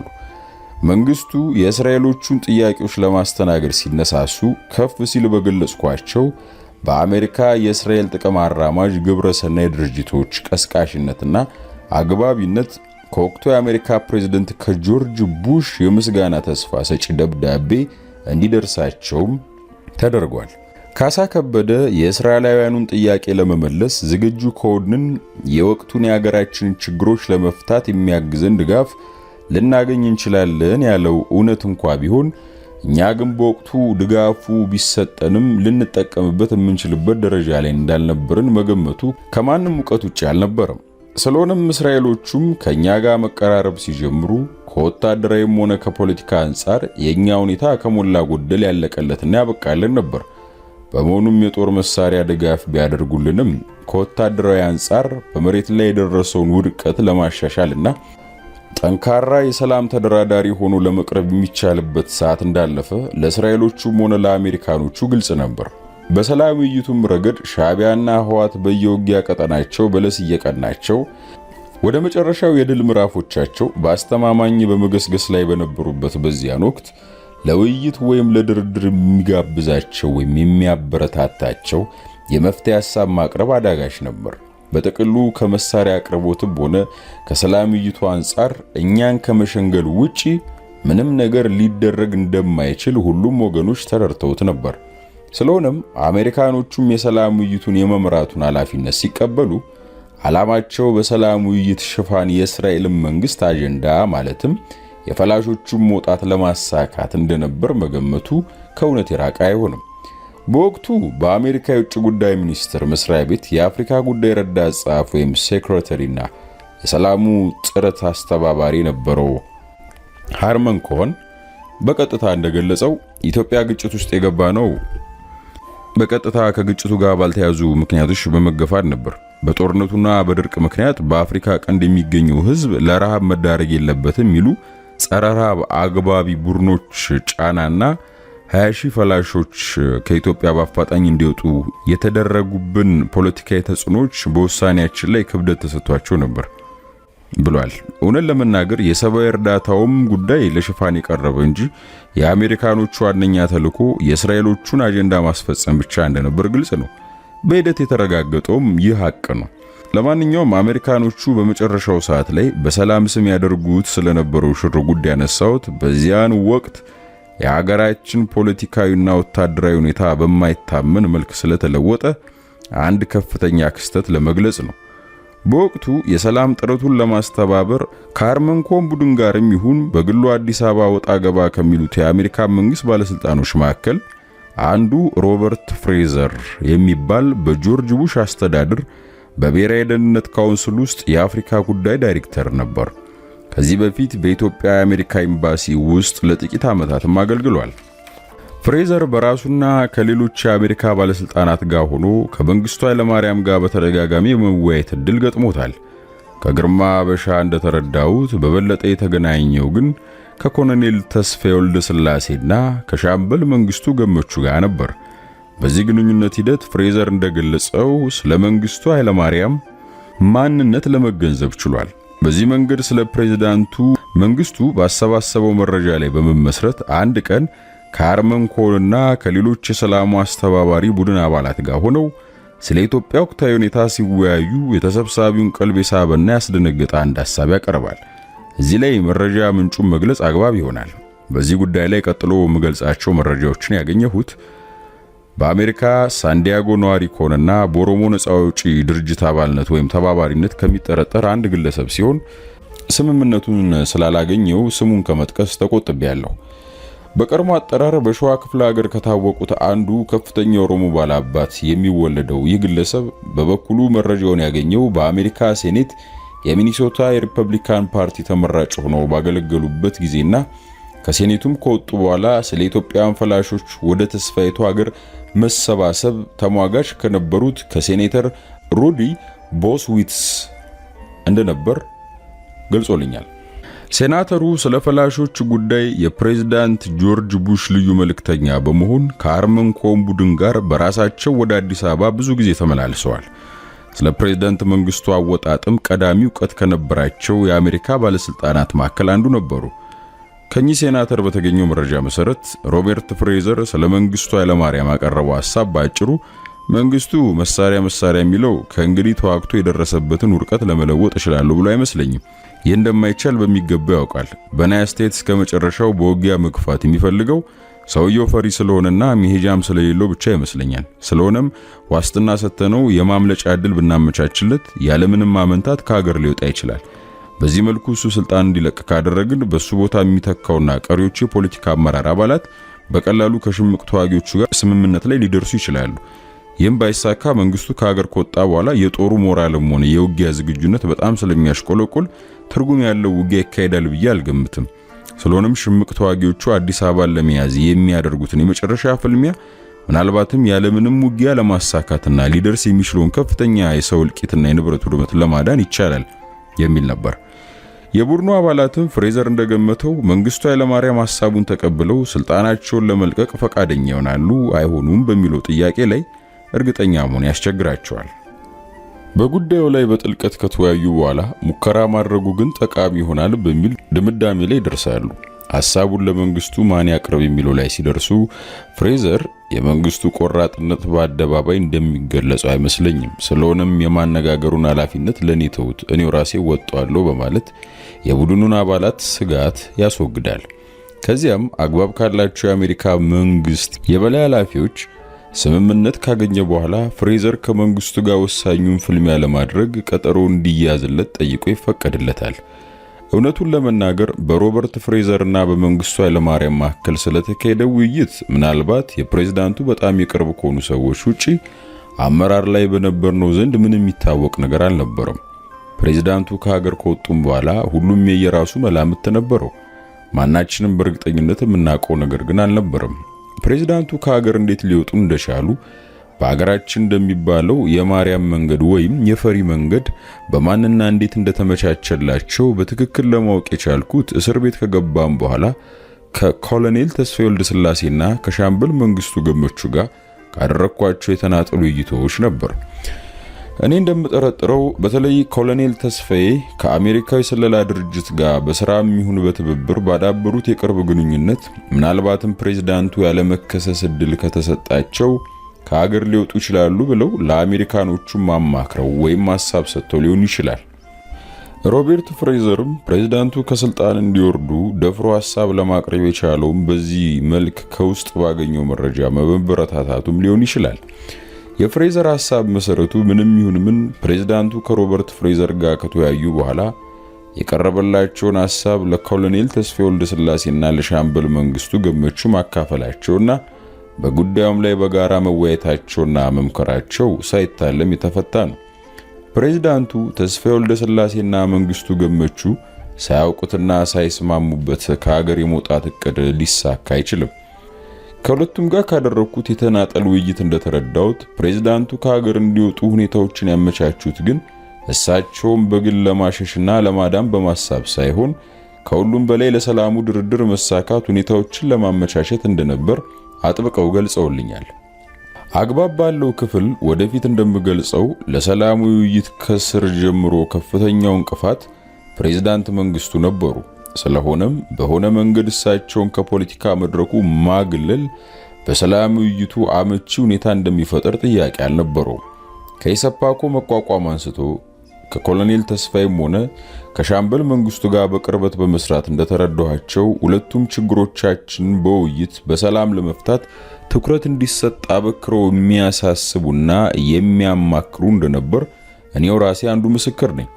ስለሆነም በእኔ በኩል ፕሬዝዳንቱ በስውር ከሀገር ለማስወጣት በተካሄደው ዱለታ ሲተባበሩና ኩብለላውም እንዲተገበር ሁኔታዎችን ሲያመቻቹ ከሁሉም በላይ ሀገራዊ ጠቀሜታ ለማስገኘት በማሰብ እንዳደረጉት አምናለሁ።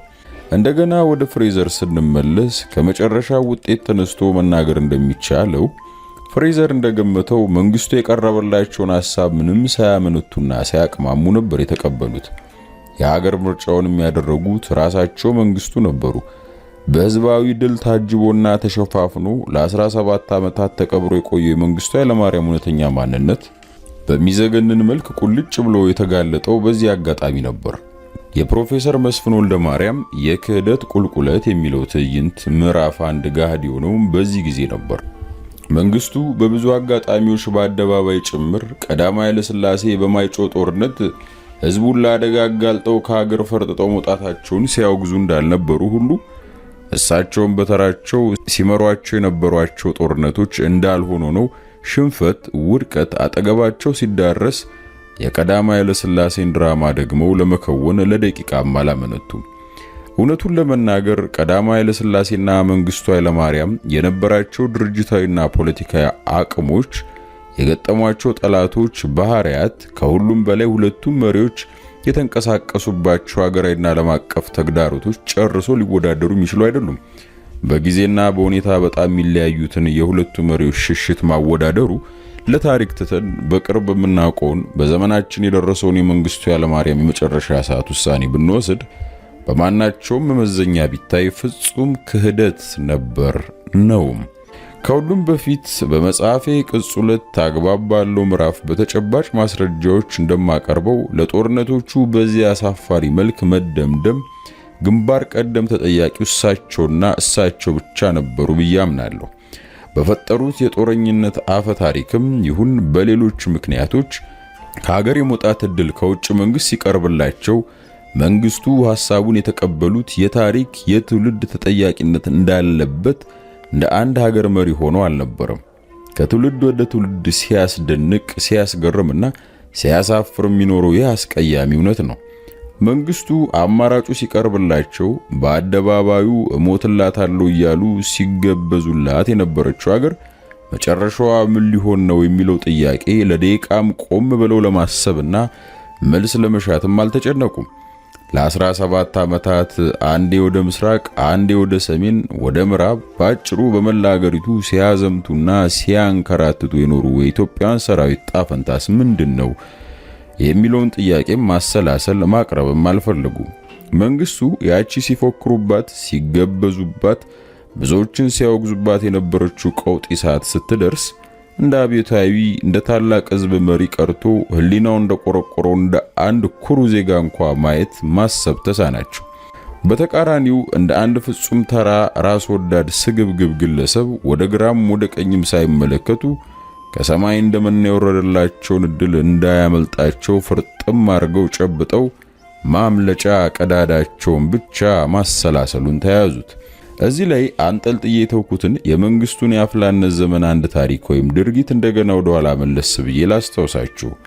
በልጅ ወታደር ስልጠና ላይ በነበሩበት ወቅት የምግብ በጀታችን ባለቆቻችን እየተዘረፈ ነው በማለት አድማ ማስነሳታቸውንና የማሰልጠኛ ተቋም ኃላፊዎችም ከሰልጣኞች ጋር ባደረጉት ድርድር ምግብ ቤቱን ራሳቸው ሰልጣኞቹ እንዲያስተዳድሩ ሲወስኑ ሰልጣኞቹም የአድማውን ጠንሳሽ ራሳቸው መንግስቱን ኃላፊ አድርገው እንደመረጧቸው ገልጫለሁ። መንግስቱ በጀቱን ተረክበው ሲያስተዳድሩ ያሻቸውንና ያማራቸውን በማቅረብ ሰልጣኞቹን ለ15 ቀናት ካንበሻበሹ በኋላ በ16ኛው ቀን ጧት ለቁርስ መገዣ እንኳን የሚሆን ገንዘብ ማጣታቸውን አብራርቻለሁ። በዚህ አጋጣሚ የተጋለጡ የመንግስቱ የማቀድ የማስተዳደር አርቆ የማየት ችሎታ ውሱንነት ወይም ደካማነት ብቻ አይደለም። በእኔ አስተያየት ከሁሉም በላይ አስደናቂው ሰልጣኞች ቁርስ በማጣታቸው ተበሳጭተው በንዴት ገንፍለው አፍጥጠው ወደ መንግስቱ ግር ብለው ሲሄዱባቸው እሳቸው ግን ምንም ነገር እንዳልተፈጠረ ፍርጥም ብለው ቆመው ታዲያ ምን ላደርጋችሁ? የተሰጠኝ በጀት ሊያደርሰን የቻለው እዚህ ድረስ ብቻ ነው። ከዚህ በላይ ምንም ማድረግ አልችልም በማለት በድርቀት እንደገጠሟቸው ሳስብ ታሪክ ራሱን አልደገመም ወይ ያልኩ በተደጋጋሚ ራሴን ጠይቃለሁ። መንግስቱ ከአሜሪካኖቹ ጋር ከተነጋገሩ በኋላ አመራሩን ሰብስበው ሀገሪቱ የገጠሟትን ችግሮች ለመፍታት እንቅፋቶኝ የተገኙትን የከሆንኩ ከዛሬ ጀምሮ ስልጣን ይለቀቅ ያለው ተረከቡኝ ቢሉ ምንም አይነት ተቃውሞም ሆነ ግርግር ሳይፈጠር በክብር ተሸኝተው ለስደት ወደ መረጡት ሀገር በይፋ መሄድ ይችሉ ነበር።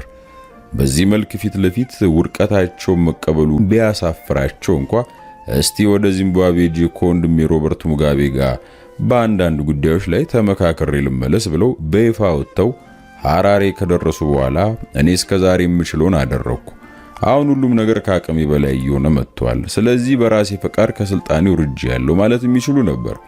መንግስቱ የአመራር ዘመናቸውን ፍጻሜ በዚህ መልክ በሰለጠነ መንገድ ሊቋጩ ሲችሉ በሳቸው ብቻ ሳይሆን አምነናቸው አብረናቸው ለተሰለፍነው ሁሉ ከትውልድ ወደ ትውልድ በሚያሳፍርና በሚያሸማቀቅ መልክ ከሀገር በመፈርጠጥ ያውም አማራጭ የሌላቸው ዜጎች እንደሚያደርጉት አውሮፕላን በመጥለፍ ድራማ ሊደመድሙት እንደፈለጉ ምንም አይነት አሳማኝ ምክንያት ማግኘት ያስቸግራል። እርግጥ መንግስቱ ኃይለማርያም መቼም ከራሳቸው የፈጠራ ድራማ ትወና ወጥተው እውነቱን አይገልጹትም እንጂ ሀገር ጥሎ የመውጣታቸውን ውጥን መጨረሻው ላይ እንዳደረጉት አውሮፕላን በመጥለፍ የታቀደ ነበር ብዬ አልገምትም። ጦርነቱ ወደ ዋና ከተማው እየተቃረበ ሲመጣ ትግሉን ከደቡብ ሆነን እንቀጥላለን የሚል ስልት ቀይሰው ወደ ደቡብ ጉዞ ሊደረግም ይችል ነበር። ከልቢውም በማስመሰል ትግሉን የመቀጠል ሙከራ ሊጀመርም ይችል ነበር። ይሁን እንጂ በብዙ ምክንያቶች ምንም ዝግጅት ባልተደረገበት ደቡብ ሆኖ የደረሰውን ውድቀት ለመለወጥ እንደማይቻል ግልጽ ነበር። ስለሆነም የትግሉ መቀጠል አስቸጋሪነት ጋድ እየሆነ ሲመጣ ለመንግስቱ በየብሱ ጉዞ በኬንያ በኩል አድርገው በጣም ያሰቡላትን ሩያቸውን ለማዳን ቀላል ሊሆንላቸው ይችል ነበር። ሽሽቱን በዚህ መልክ ውጊያው ከቁጥጥር ውጭ ሆኖ ሁሉም ሰው በሚቻለው መንገድ ራሱን ያድን በሚባልበት ወቅት አድርገውት ቢሆን ኖሮ መንግስቱ በዚህ ረገድ በተለይ የሚከሰሱበት የሚወገዙበት ምክንያት ላይኖር ይችል ነበር። ለ17 ዓመት ለመሩት ህዝብ ያላቸውን ታማኝነት ለማረጋገጥ የግድ አፄ ቴዎድሮስን ጽዋ መጎንጨት የለባቸውም። ከራሳቸው አጉል ፉከራዎች ተጠበቀ እንጂ የትግል መደምደሚያ ራስን በማጥፋት መሆን አለበት የሚል ህግም የለም። ለአምጪው እንዲከፈል ሕግ ያስገድዳል። ካሳ ከበደ። ኢትዮጵያውያን ፈላሾች ወደ እስራኤል የማሸጋገሩ ፕሮጀክት ልዩ ዕድል የፈጠረው ለፕሬዝዳንት መንግስቱ ብቻ አልነበረም። የፕሮጀክቱ አምጪና አስፈጻሚ ካሳ ከበደም በዚያ ክፉ ቀን ድንገት እንደመና ከሰማይ ዱብ ባለለት የዚህ ዕድል እንዴት እንደተጠቀመበት ማወቁ ትረካውን የተሟላ ያደርገዋል። ለአምጪው እንዲከፈል ሕግ ያስገድዳል በሚለው መርህ መሰረት ካሳም የድርሻውን ለማግኘት መደራደር እንዳለበት ይወስናል። ይህንን ለማለት የበቃሁት በራሴ ግምት ወይም መላምት አይደለም። መረጃውን ያገኘሁት አሸር ኔም የሚባለው በወቅቱ በኢትዮጵያ የእስራኤል አምባሳደር Saving the Lost Tribe: The Rescue and Redemption of the Ethiopian Jews በሚል አርዕስት እንደ አውሮፓውያን አቆጣጠር 2003 ዓ.ም ካሳተመው መጽሐፍ ነው። መጽሐፉ የኢትዮጵያ ፈላሾችን በእነሱ አባባል ወደ ተስፋይቱ ሀገር ለመመለስ ከዓመታት ጀምሮ የተደረጉትን ጥረቶች በተለይ ኦፕሬሽን ሰለሞን በተባለው ታላቁ ፕሮጀክት 14200 ፈላሾችን በ25 ሰዓታት ውስጥ በ41 በረራ ከአዲስ አበባ ኢየሩሳሌም ለማድረስ ከመንግስቱ ኃይለማርያምና ከካሳ ከበደ ጋር የተደረጉትን ውስብስብ ድርድሮችና የታለፉትን ውጣ ወረዶች በዝርዝር ይተርካል። በዚህ ኦፕሬሽን ውስጥ ዋናው ተደራዳሪና ተዋናይ ካሳ ከበደ እንደነበር ከፍ ሲል በተጠቀሰው መጽሐፍ በሚገባ ተብራርቷል። በብዙዎቻችንም ዘንድ በግልጽ ይታወቅም ነበር። በድርድሩ ሂደት በጣም የሚያስደንቀውና ለማመን የሚከብደው በዚያ ለሀገራችን የሞት ሽረት በሆነበት ወቅት ካሳ ራሱን ለመጥቀም የሄደበት መንገድ ነው። ከሁሉም በፊት ሀገር ለማዳን ይረዳል ተብሎ በቀረበ ፕሮጀክት ድርድር ላይ አይን ባወጣ መልክ ለኔ ምን ተሰጡኛላችሁ ብሎ ለመጠየቅ የጠብታ ያህል ኢትዮጵያዊ ሉንታ መጥፋቱን መቀበል በጣም ያዳግታል። አምባሳደር አሸር እንደተረከው ካሳ ጥያቄውን የቀረበው ፒተር ጃክሰን ለሚባለው የአሜሪካን የይሁዳውያን ማህበር በመወከል የፈላሾቹን ጉዳይ ከአሜሪካ መንግስት ሉጋ ሆኖ ለመከታተል ወደ አዲስ አበባ ለመጣው ግለሰብ ነው። ፒተር ጥያቄው ሲቀርብለት የመጀመሪያው ሐሳቡ እነሱ እንደ በጎ አድራጎት ማህበር ብዙ ገንዘብ የሌላቸው ከመሆኑም በላይ በመርህ ደረጃ ይሁዳውያን ሌሎች ይሁዶችን ለማግኘት ወይም ለማዳን በገንዘብ መደራደርን እንደማይወዱ ገልጾ ካሳን ለማግባባት ነበር። ይሁን እንጂ ከአንድ ቀን በኋላ ፒተር ለአምባሳደር አሸር የሚከተለውን ይነግረዋል። Jackson visited me again and told me that he had made a secret deal to pay Casa $200 for every ቤተ እስራኤል። ጃክሰን እንደገና ጎበኘኝና ለእያንዳንዱ ፈላሽ ቤተ እስራኤል ለካሳ 200 የአሜሪካ ዶላር ለመክፈል ሚስጥራዊ ስምምነት ላይ መድረሱን ነገረኝ ይላል። በቀጥተኛ አነጋገር በስምምነቱ መሰረት ለእያንዳንዱ ከኢትዮጵያ ወደ እስራኤል ለሚወጣው ፈላሻ ካሳ በሰው ወይም በግንባር 200 የአሜሪካ ዶላር ይከፈለዋል። እዚህ ላይ እስራኤላውያኑ በድርድሩ መነሻ ላይ ወደ ሀገራችን ለምናስገባቸው አይሁዳውያን በገንዘብ አንደራደርም ያሉት መርህ ውሃ የማይቋጠር እንደሆነ ጋድ ሆኗል። በወንድማችን በካሳ በኩል ግን ክፍያውን ከምን አይነት ህሊናዊ ወይም ሞራላዊ አስተሳሰብ ተነስቶ እንዳቀረበውና እንደተደራደረበት ጨርሶ መረዳትም ማመንም በጣም ያዳግታል። ከመጽሐፉ ትረካ መረዳት እንደሚቻለው በድርድሩ ሂደት የካሳ ተግባር በጣም ያበሳጫቸው ስለነበር አይሁዳውያኑ መጨረሻ ላይ ክፍያውን ይክዱታል የሚል ግምትም አድሮብኝ ነበር። የሆነው ግን በተቃራኒው ነው። አምባሳደር አሸር በኢትዮጵያ የሚያደርገውን አገልግሎት ጨርሶ ወደ ሀገሩ ከተመለሰ በኋላ የካሳ ጉዳይ እንዴት እልባት እንዳገኘ ካደረገው ማጣራት የሰጠው ምስክርነት እንመልከት። ካሳ ከዘመቻ ሰለሞን ወይም ኦፕሬሽን ሰለሞን ካሉት እነሱ ምን ያህል እንዳገኘ ለማወቅ ጉጉት ነበረኝ። ከፒተር ጃክሰን በአንድ ስደተኛ $2 እንዲከፈለው ጠይቆ ነበር። ካሳ ቤተ እስራኤላውያኑን ለማውጣት በተጫወተው ሚና ከአሜሪካ ይሁዲ ድርጅቶች $2 ሚሊዮን እንደተከፈለው ተረዳው። ይህም በመስማቴ ስሜቴ በጣም ተጎዳ ብሏል። የካሳ ተግባር ራሳቸውን በዘመቻው ተጠቃሚ የሆኑትን ወገኖች ያን ያህል ከጎዳ የኛን የዜጎቹን ስሜት ምን ያህል ሊጎዳው እንደሚችል መገመት አያዳግትም። እዚህ ላይ አንድ ነገር ልጨምር። ካሳ ከዘመቻ ሰለሞን በምልጃ ወይም በጉቦ መልክ ከፍተኛ ገንዘብ እንደወሰደ ወሬው በወቅቱ በሀገር ቤትም በውጭም በኢትዮጵያውያን ዘንድም በስፋት ይናፈስ ነበር። በዚህ ምክንያት በኢሳት ቴሌቪዥን እና በሌሎችም መገናኛ ብዙሃን ካሳ በዚህ ጉዳይ ላይ መግለጫ እንዲሰጥበት በተደጋጋሚ ተጠይቆ ነበር። መልሱ ግን ጉዳዩን ለሚያውቁት ሁሉ በጣም የሚያስቅም የሚያስገርም ነበር። በዚህ አጋጣሚ ይህንንም ማብራራት ጠቃሚ ይሆናል። ቤተ እስራኤላውያን ወደ ተስፋይቱ ሀገር ለመላክ የኢትዮጵያ መንግስት ከእስራኤል የጠየቀው ክፍያ ነበር። ዝርዝሩን በደንብ ባላውቀውም ይህ ክፍያ መንግስት እነዚህ ዜጎች ለማስተማር፣ ጤናቸውን ለመጠበቅ፣ ለማኖር ወዘተ ላወጣው ወጪ የተጠየቀ ክፍያ ሲሆን መጠኑም በጠቅላላው ለተጓጓዙት ፈላሻዎች 35 ሚሊዮን የአሜሪካን ዶላር ነበር። ይህ ገንዘብ ከፍ ሲል የጠቀስነው የአምባሳደር አሸር በመጽሐፍ ገጹ 119 በዝርዝር እንደገለጸው በሕግ ያልተፈቀደላቸው ሰዎች ወይም አካላት እጅ እንዳይወድቅ ለማድረግ የእስራኤል መንግስት አስፈላጊውን ጥንቃቄ አድርጓል። በዚህ መሰረት የኢትዮጵያ መንግስት ሂሳብ ቁጥር ተብሎ የተሰጣቸው ራሱ በአሜሪካ የውጭ ጉዳይ ሚኒስቴር ትክክለኛነቱ ከተረጋገጠላቸው በኋላ ነበር ገንዘቡን ገቢ ያደረጉት። ጠቅላይ ሚኒስትር ተስፋዬ ዲንቃም ቀደም ሲል በጠቀስኩት መጽሐፍ ገጹ 261 ላይ ገንዘቡ ገቢ በተደረገበት ቀን ጭምር እንደ አውሮፓውያን አቆጣጠር አርብ ሜ 24 እንደሆነ በመግለጽ አረጋግጦታል። እንግዲህ ካሳ ከዘመቻ ሰለሞን ገንዘብ ተከፍሎሃል ወይ ተብሎ ሲጠየቅ እኔ እጅ የገባ ምንም ገንዘብ የለም፣ የእስራኤሎቹ ሊከፍሉ የሚጠበቅባቸውን ገንዘብ በሙሉ በኢትዮጵያ መንግስት ሂሳብ ገቢ አድርገዋል በማለት የሚገልጸው ይህንን ወትሮንም እሱን ጨርሶ የማይመለከተውን ክፍያ ነው።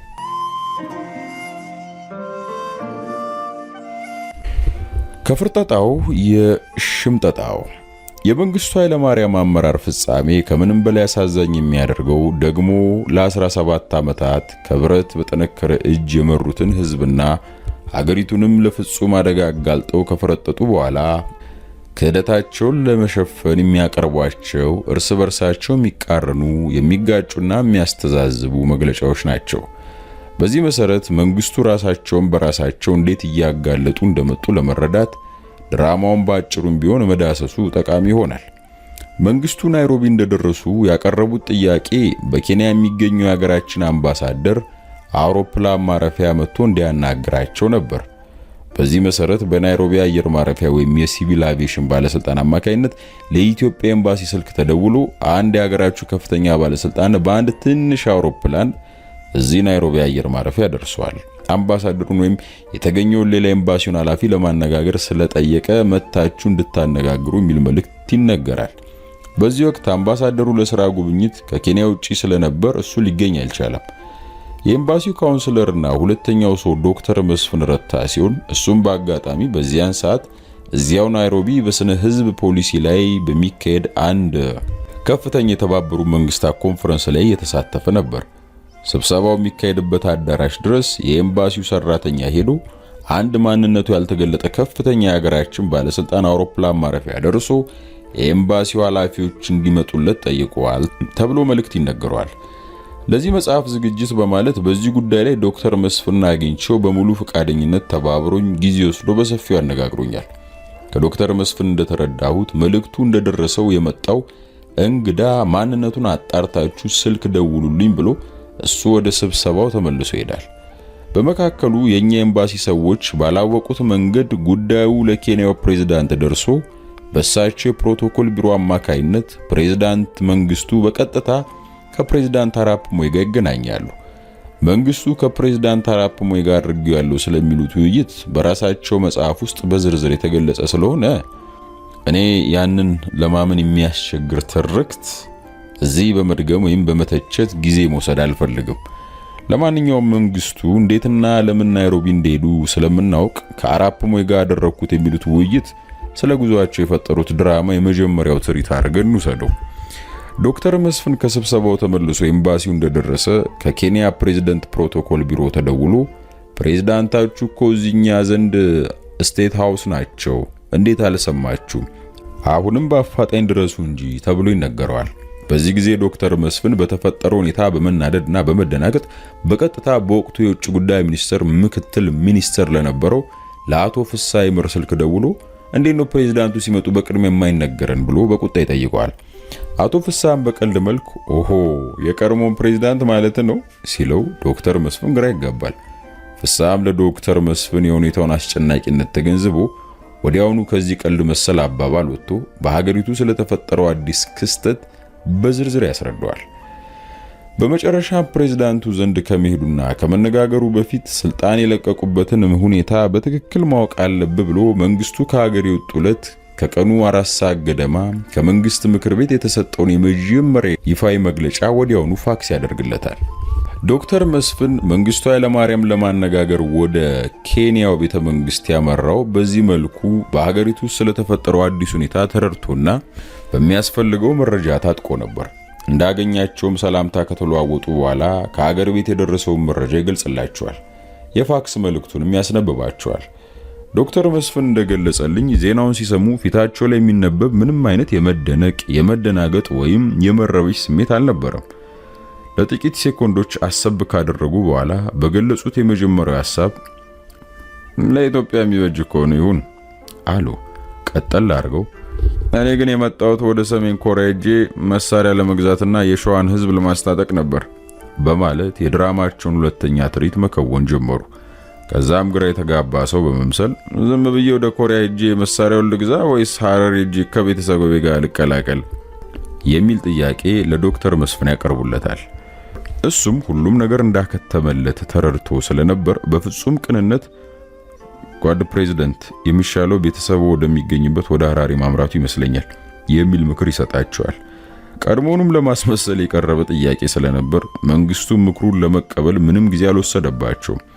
በዚህ መሰረት ለጉዟቸው ሲዘጋጁ በመጨረሻ ላይ ለዶክተር መስፍን ያቀረቡለት ጥያቄ እንግዲያውስ ሐራሪ አጎቴ አምባሳደር አስራት ወልደየስ ጋር ደውለ ወደ እርሱ በማምራት ላይ መሆኔን ግለጽልኝ፣ ከቻልክም የመጣውበት አውሮፕላን በቀጥታ ወደ አዲስ አበባ ኢትዮጵያ አየር መንገድ መመለሱን አረጋግጥልኝ የሚል ነበር። በዚሁ ከዶክተር መስፍን ጋር እዚያው ኬንያ ቤተ መንግስት ተሰነባብተው መንግስቱ በፕሬዝዳንት አራፕ ሞይ ፕሮቶኮል ኃላፊዎችና ጠባቂዎች ታጅበው በክብር ወደ ናይሮቢ አየር ማረፊያ አመሩ። በዚህ መልክ ሐረሬ ከገቡ በኋላ በቃለ መጠይቅም ሆነ በሌላ መንገድ ከሀገር እንዴት እንደወጡ ለመግለጽ እድል ባገኙባቸው አጋጣሚዎች ሁሉ እርር ትክን ያለ ሰው ገጸ ባህሪ ተላብሰው እኔ ከሀገሬ መሳሪያ ለመግዛት ስባዝን የሥራ ጓደኞቼ በስልጣን ጥማት ተነስተው ጉድ ሰሩኝ በማለት ያዞንባ በማንባትና ለፈጠራ ድራማቸው እማኞችና አራጋቢዎች ለማፍራት በጣም ደክመዋል። በብዙ አጋጣሚዎች እንደተረጋገጠው እውነት የማታ ማታ ገሃድ መሆኑ አይቀርም። እስከዚያው ድረስ ግን የዋሾች የአጭበርባሪዎች ትረካ ስፍራ መያዙ የታወቀ ነው።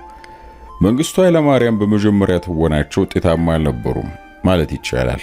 ይሁን እንጂ ከጊዜ በኋላ የመጀመሪያው ትወናቸው ታማኒነት ጥያቄ ውስጥ እየወደቀ ሲመጣባቸው ከጋዜጠኛ ገነት አየለ ጋር ካደረጉት ሰፊ ቃለ መጠይቅ መረዳት እንደተቻለው የመንግስቱ የመጨረሻ ትወና ከሀገር የወጡት ለኢትዮጵያ የሚገዙትን የጦር መሳሪያ በሞምባሳ በኩል በሚስጥር እንዲገባልን ሁኔታው እንዲያመቻቹልንና ለዚያ የሚያስፈልገው እንዲመክሩኝ ከኬንያው ፕሬዝዳንት ጋር ለመወያየት ነበር ብሎ አቅርቦታል። እስካሁንም የጸኑት በዚሁ ተረካቸው ይመስለኛል ይላሉ ጓድ ፋሲካ ሲደልል። ያው ይሄ እሳቸው የራሳቸውን ትውስታ ወይም የራሳቸው ምስክርነት የያዘው መጽሐፋቸውን የሻምላው ትውልድ የተሰኘው መጽሐፋቸውን ሲጽፉ በቅርቡ የቀድሞ ፕሬዝዳንት ጓድ መንግስቱ ኃይለማርያም ከጋዜጠኛ የታገሱ ጌትነት ጋር ያደረጉት ቃለ መጠይቅ ላይ ማለትም ያው ተሰናብቻቸው ነው የወጣሁት የሚል ወይም አስቤበት ነው የወጣሁት የሚል አዝማሚያ ያለው አመኔታ ምላሽ የሰጡበት መጽሐፍ ገና አልወጣም ነበር። ያ መረጃ ገና አልተሰራጨም ነበር። ስለሆነም ይሄን ይላሉ ጓድ ፍስሐ እስካሁንም የጸኑት በዚሁ ተረካቸው ይመስለኛል ያሉትም ለዚህ መሆኑ ልብ ይሏል። መንግስቱ ኃይለማርያም የፈጠራ ድራማቸው መከወን የፈለጉት ከሀገር የወጡበት ሚስጥራዊ ሁኔታ ለዘላለም ተደብቆ ይኖራል በሚል ግምት ላይ ተመሰረተ ይመስለኛል። በተረፈ ከሀገር የወጡበት ሁኔታ በብዙ መንግስታትና ግለሰቦች የሚታወቅ መሆኑን በሚገባ ያውቁታል። ይህንን በፊት ለፊት ውይይት ባይቀበሉትም በልቦናቸው ግን ሊክዱት አይችሉም። በጣም የሚያስደንቀውና የሚያስገርመውም እስከዛሬ ድረስ በፈጠራ ድርሰታቸው መቀጠላቸው ነው። ድርጊታቸው የራሳቸውን ማንነት ከማጋለጥ ውጪ ፋይዳ እንደማይኖረው ሊገነዘቡ አለመቻላቸውን ባሰብኩት ቁጥር በአንድ ወቅት አምኖ እንደተከተላቸው ሰው በጣም ያሳፍረኛል። ከፍተኛ የህሊና ጸጸትም ያሳድርብኛል። እስቲ ዝርዝሩን እንመልከት። መንግስቱ ኃይለማርያም ራሳቸውን ለመደለል ካልፈለጉ በቀር ከሀገር እንዲወጡ እድሉን ያመቻቸላቸው ዋስትናውን የሰጣቸው የጉዳዩ ዋነኛ ተጠሪ የአሜሪካ መንግስት መሆኑን በሚገባ ያውቃሉ። ይህ በአሜሪካ መንግስትና በሳቸው መካከል የተደረሰበት መግባባት መረጃ በቀጥታ በራሱ በአሜሪካ መንግስትም ሆነ ከእርሱም ቁጥጥር ውጪ በተለያየ መንገድ ሾልኮ ሊወጣ እንደሚችል መገመት የሚያዳግታቸው አይደሉም። የራሳቸውን አጀንዳ ለማስፈጸም በወቅቱ ከአሜሪካኖቹ ጋር አዲስ አበባ ወጣ ገባ ሲሉ የነበሩት የእስራኤል መንግስት ባለስልጣናትም ፕሬዝዳንቱ እንዴት ከሀገር ሊወጡ እንደቻሉ እንደሚያውቁ መገመትም ሊሳናቸው አይችልም። አሜሪካኖቹ በሌሎች ጉዳዮች እንደሚያደርጉት ሁሉ ስለሳቸው ማወጣጥ ለዋና ዋናዎቹ የአውሮፓ መንግስታት መግለጻቸው እንደማይቀርም ለረጅም ጊዜ እንደ ሀገር መሪ ከነበራቸው ተሞክሮ መንግስቱ ሊገምቱት አይችሉም ማለት ይከብዳል። እንዲያውም ለዋናዎቹ የሽምቅ ተዋጊዎች መሪዎች ጭምር ሳያሳውቋቸው እንደማይቀሩ መገመት ቢያንስ ደግሞ መጠርጠርም ይጠበቅባቸዋል። የዚምባብዌን መንግስትንም በሚመለከት ሮበርቱ ሙጋቤ ሚስጥሩን ይጠብቁልኛል ብለው ቢተማመኑ እንኳ ጉዳዩን ሊያውቁ የሚችሉት ግን ሙጋቤ ብቻ እንደማይሆኑ መንግስቱ አይገምቱም ብሎ ማሰብም ይከብዳል። ስለሆነም መንግስቱ በምን ሁኔታ ወደ ዚምባብዌ እንደገቡ የሚያውቁና ሊያጋልጡ የሚችሉ ሌሎች የዚምባብዌ ባለስልጣናትና ግለሰቦች ሊኖሩ እንደሚችሉ መጠርጠር ከቆቁ መንግስቱ ኃይለማርያም እውቀት ውጪ ሊሆን አይችልም። እንግዲህ መንግስቱ ኃይለማርያም ሽምጥጥ አድርገው የሚክዱት እነዚህ ሁሉ መንግስታት አካላትና ግለሰቦች የሚያውቁትና በቀላሉ ሊያጋልጡት የሚችሉትንም በጣም ገሃድ የሆነ ጉዳይ ነው። ከዚህ በላይ የሚያስደንቅ አንድ ተጨማሪ ክስተትም ተፈጥሯል። የሀገራችን ጉዳይ በቅርብ የሚከታተሉ ሁሉ ሊያስታውሱት እንደሚችሉት የዚምባብዌ መንግስት ለመንግስቱ ኃይለማርያም የፖለቲከኛ ጥገኝነት ሲሰጣቸው እሳቸውም ኑሯቸውን ሐራሬ ከመሰረቱ ከጥቂት ጊዜያት በኋላ ከዚህ ጉዳይ ጋር በተያያዘ በሮበርት ሙጋቤ ላይ ከፍተኛ ተቃውሞ ተነስቶባቸው የተቀነባበረ ዘመቻም ተካሂዶባቸው ነበር። ተቃውሞን በማራገብ ረገድ ግንባር ቀደምቶቹ የራሳቸው የዚምባብዌ ተቃዋሚ ፓርቲዎች ሲሆኑ ከነርሱም ጋር ዓለም አቀፍ የሰብአዊ መብት ተሟጋች ድርጅቶችና ሌሎች ሲቪል ማህበራትም ተሰልፈው ነበር። ሻዕቢያና የህወሓት መንግስታትም የዘመቻው ፊት አውራሪዎች ነበሩ ለማለት ይቻላል። በአብዮቱ ሂደቱ ውስጥ በተቃራኒ ጎራ ተሰልፈን እርስ በርስ የተጨራረስነው ወገኖችና ደጋፊዎቻቸውም እጃቸውን አጣጥፈው አልተቀመጡም። የተቃውሞም ጭብጥ ሮበርቱ ሙጋቤ በግል የወዳጅነት ስሜትና ምናልባትም የኢትዮጵያ መንግስት ለዚምባብዌ ነጻነት ትግል በሰጠው ድጋፍ ተገፋፍተው በሰብአዊ ፍጡር ላይ ወንጀል በመፈጸም ድርጊት ለሚፈለግና ለፍርድ መቅረብ ለሚገባ ወንጀለኛ ያለአግባብ የፖለቲካ ጥገኝነት ሰጥቷል የሚል ነበር። ሮበርቱ ሙጋቤ ተቃውሞና የውግዘት ዘመቻው እየጠነከረባቸው ሲሄድ ዝምታቸውን ሰብረው እውነቱን ወደ ማፍረጡ ምዕራፍ መሸጋገር ይገደዳሉ። በዚህ መሰረት ደቡብ አፍሪካን በይፋ በመጎብኘት ላይ እንዳሉ የተለመደው የመንግስቱ ኃይለማርያም ጥገኝነት ጥያቄ ሲቀርብላቸው በቅጽበታዊ ብልጭታ የሚሆን ታስቦበት በተደረገ ዝግጅት ሙጋቤ ሚስጥሩን ፍርጥርጥ አድርገው አደባባይ ያወጡታል። በዚህ መሰረት ዚምባብዌ ለመንግስቱ ኃይለማርያም ከለላ የሰጠችው በራሷ ውሳኔ አይደለም። ውሳኔ የተደረገው በሌሎች ነው። እኛ አንዳንዶች እንደሚያራግቡት የኢትዮጵያ መሪ ፈጽሟል የሚባለውን ወንጀል ለመሸፈን ወይም መንግስቱ ይፈለጉበታል በሚባለው ወንጀል እንዳይጠየቁ በማድረጉ ውሳኔም ሆነ ምክክር ውስጥ ጨርሶ አልነበርንበትም። መንግስቱ ኃይለማርያም ከሀገር እንዲወጡና ከተጠያቂነትም ከለላ እንዲሰጣቸው የተወሰነው በኃያላኑ መንግስታት በዋናነት በአሜሪካ መንግስት ሲሆን ካናዳና ሌሎች የአውሮፓ መንግስታትም ተባባሪዎች ነበሩ። እኛ በጉዳዩ ገባነው መንግስቱና ቤተሰባቸው የት ይጠለሉ ወይም ይውደቁ የሚለው ሰብአዊ ጥያቄ ሲቀርብልን ብቻ ነበር። ስለሆነም ውሳኔያችን ፍጹም ሰብአዊ ከሆነ አመለካከት በመነሳት እንደነበር ግልጽ ሊሆን ይገባል። የሚያሳዝነው በመንግስቱ በሀገር መውጣት ውሳኔ ረገድ ዋናዎቹ ተዋናዮች ድምጻቸውን አጥፍተው ዚምባብዌ ጉዳዩ ባለቤትና ተጠያቂ ተደርጋ መወሰዷ ነው በማለት ከመንግስቱ ከሀገር መውጣት በስተጀርባ የተደረገውን የፖለቲካ ዱለታ ለአንዴና ለመጨረሻ ጊዜ ገሃድ ያደርጉታል። ከዚህ በኋላ አሜሪካም ጉዳዩን በሚስጥር ይዛ መቆየት እንደማትችል ግልጽ ይሆንላታል።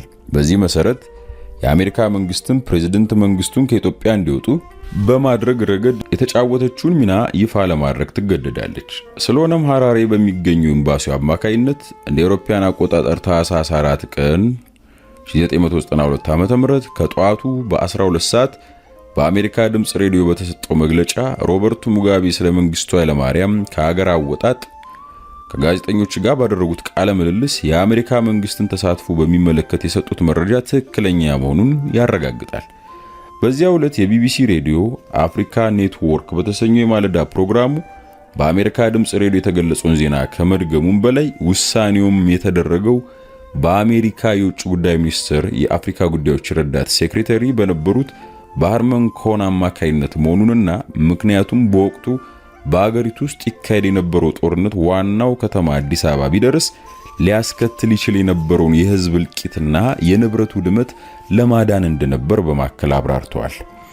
በዚህ ጉዳይ ላይ የምናደርገውን ትንታኔ ለማጠቃለል የበለጠ ብርሃን ሊፈነጥቅልን የሚችል አንድ ተጨማሪ መረጃም ልጥቀስ። ለፕሬዝዳንት መንግስቱ የፈሪውን መንገድ ያመቻቸው አሜሪካዊ ዲፕሎማት ሮበርት ፍሬዘር እንደነበር ቀደም ሲል ገልጫለሁ። አምባሳደር ፍሬዘር በፕሬዝዳንት ክሊንተን አስተዳደር ዘመን በቀድሞዋ ዩጎዝላቪያ የተቀጣጠለውን የእርስ በርስ ጦርነት በሰላም ለመጨረስ የተቋቋመው ከፍተኛ የአሜሪካ ዲፕሎማቶች አባል ሆኖ እንዲያገለግል ተመርጦ ነበር።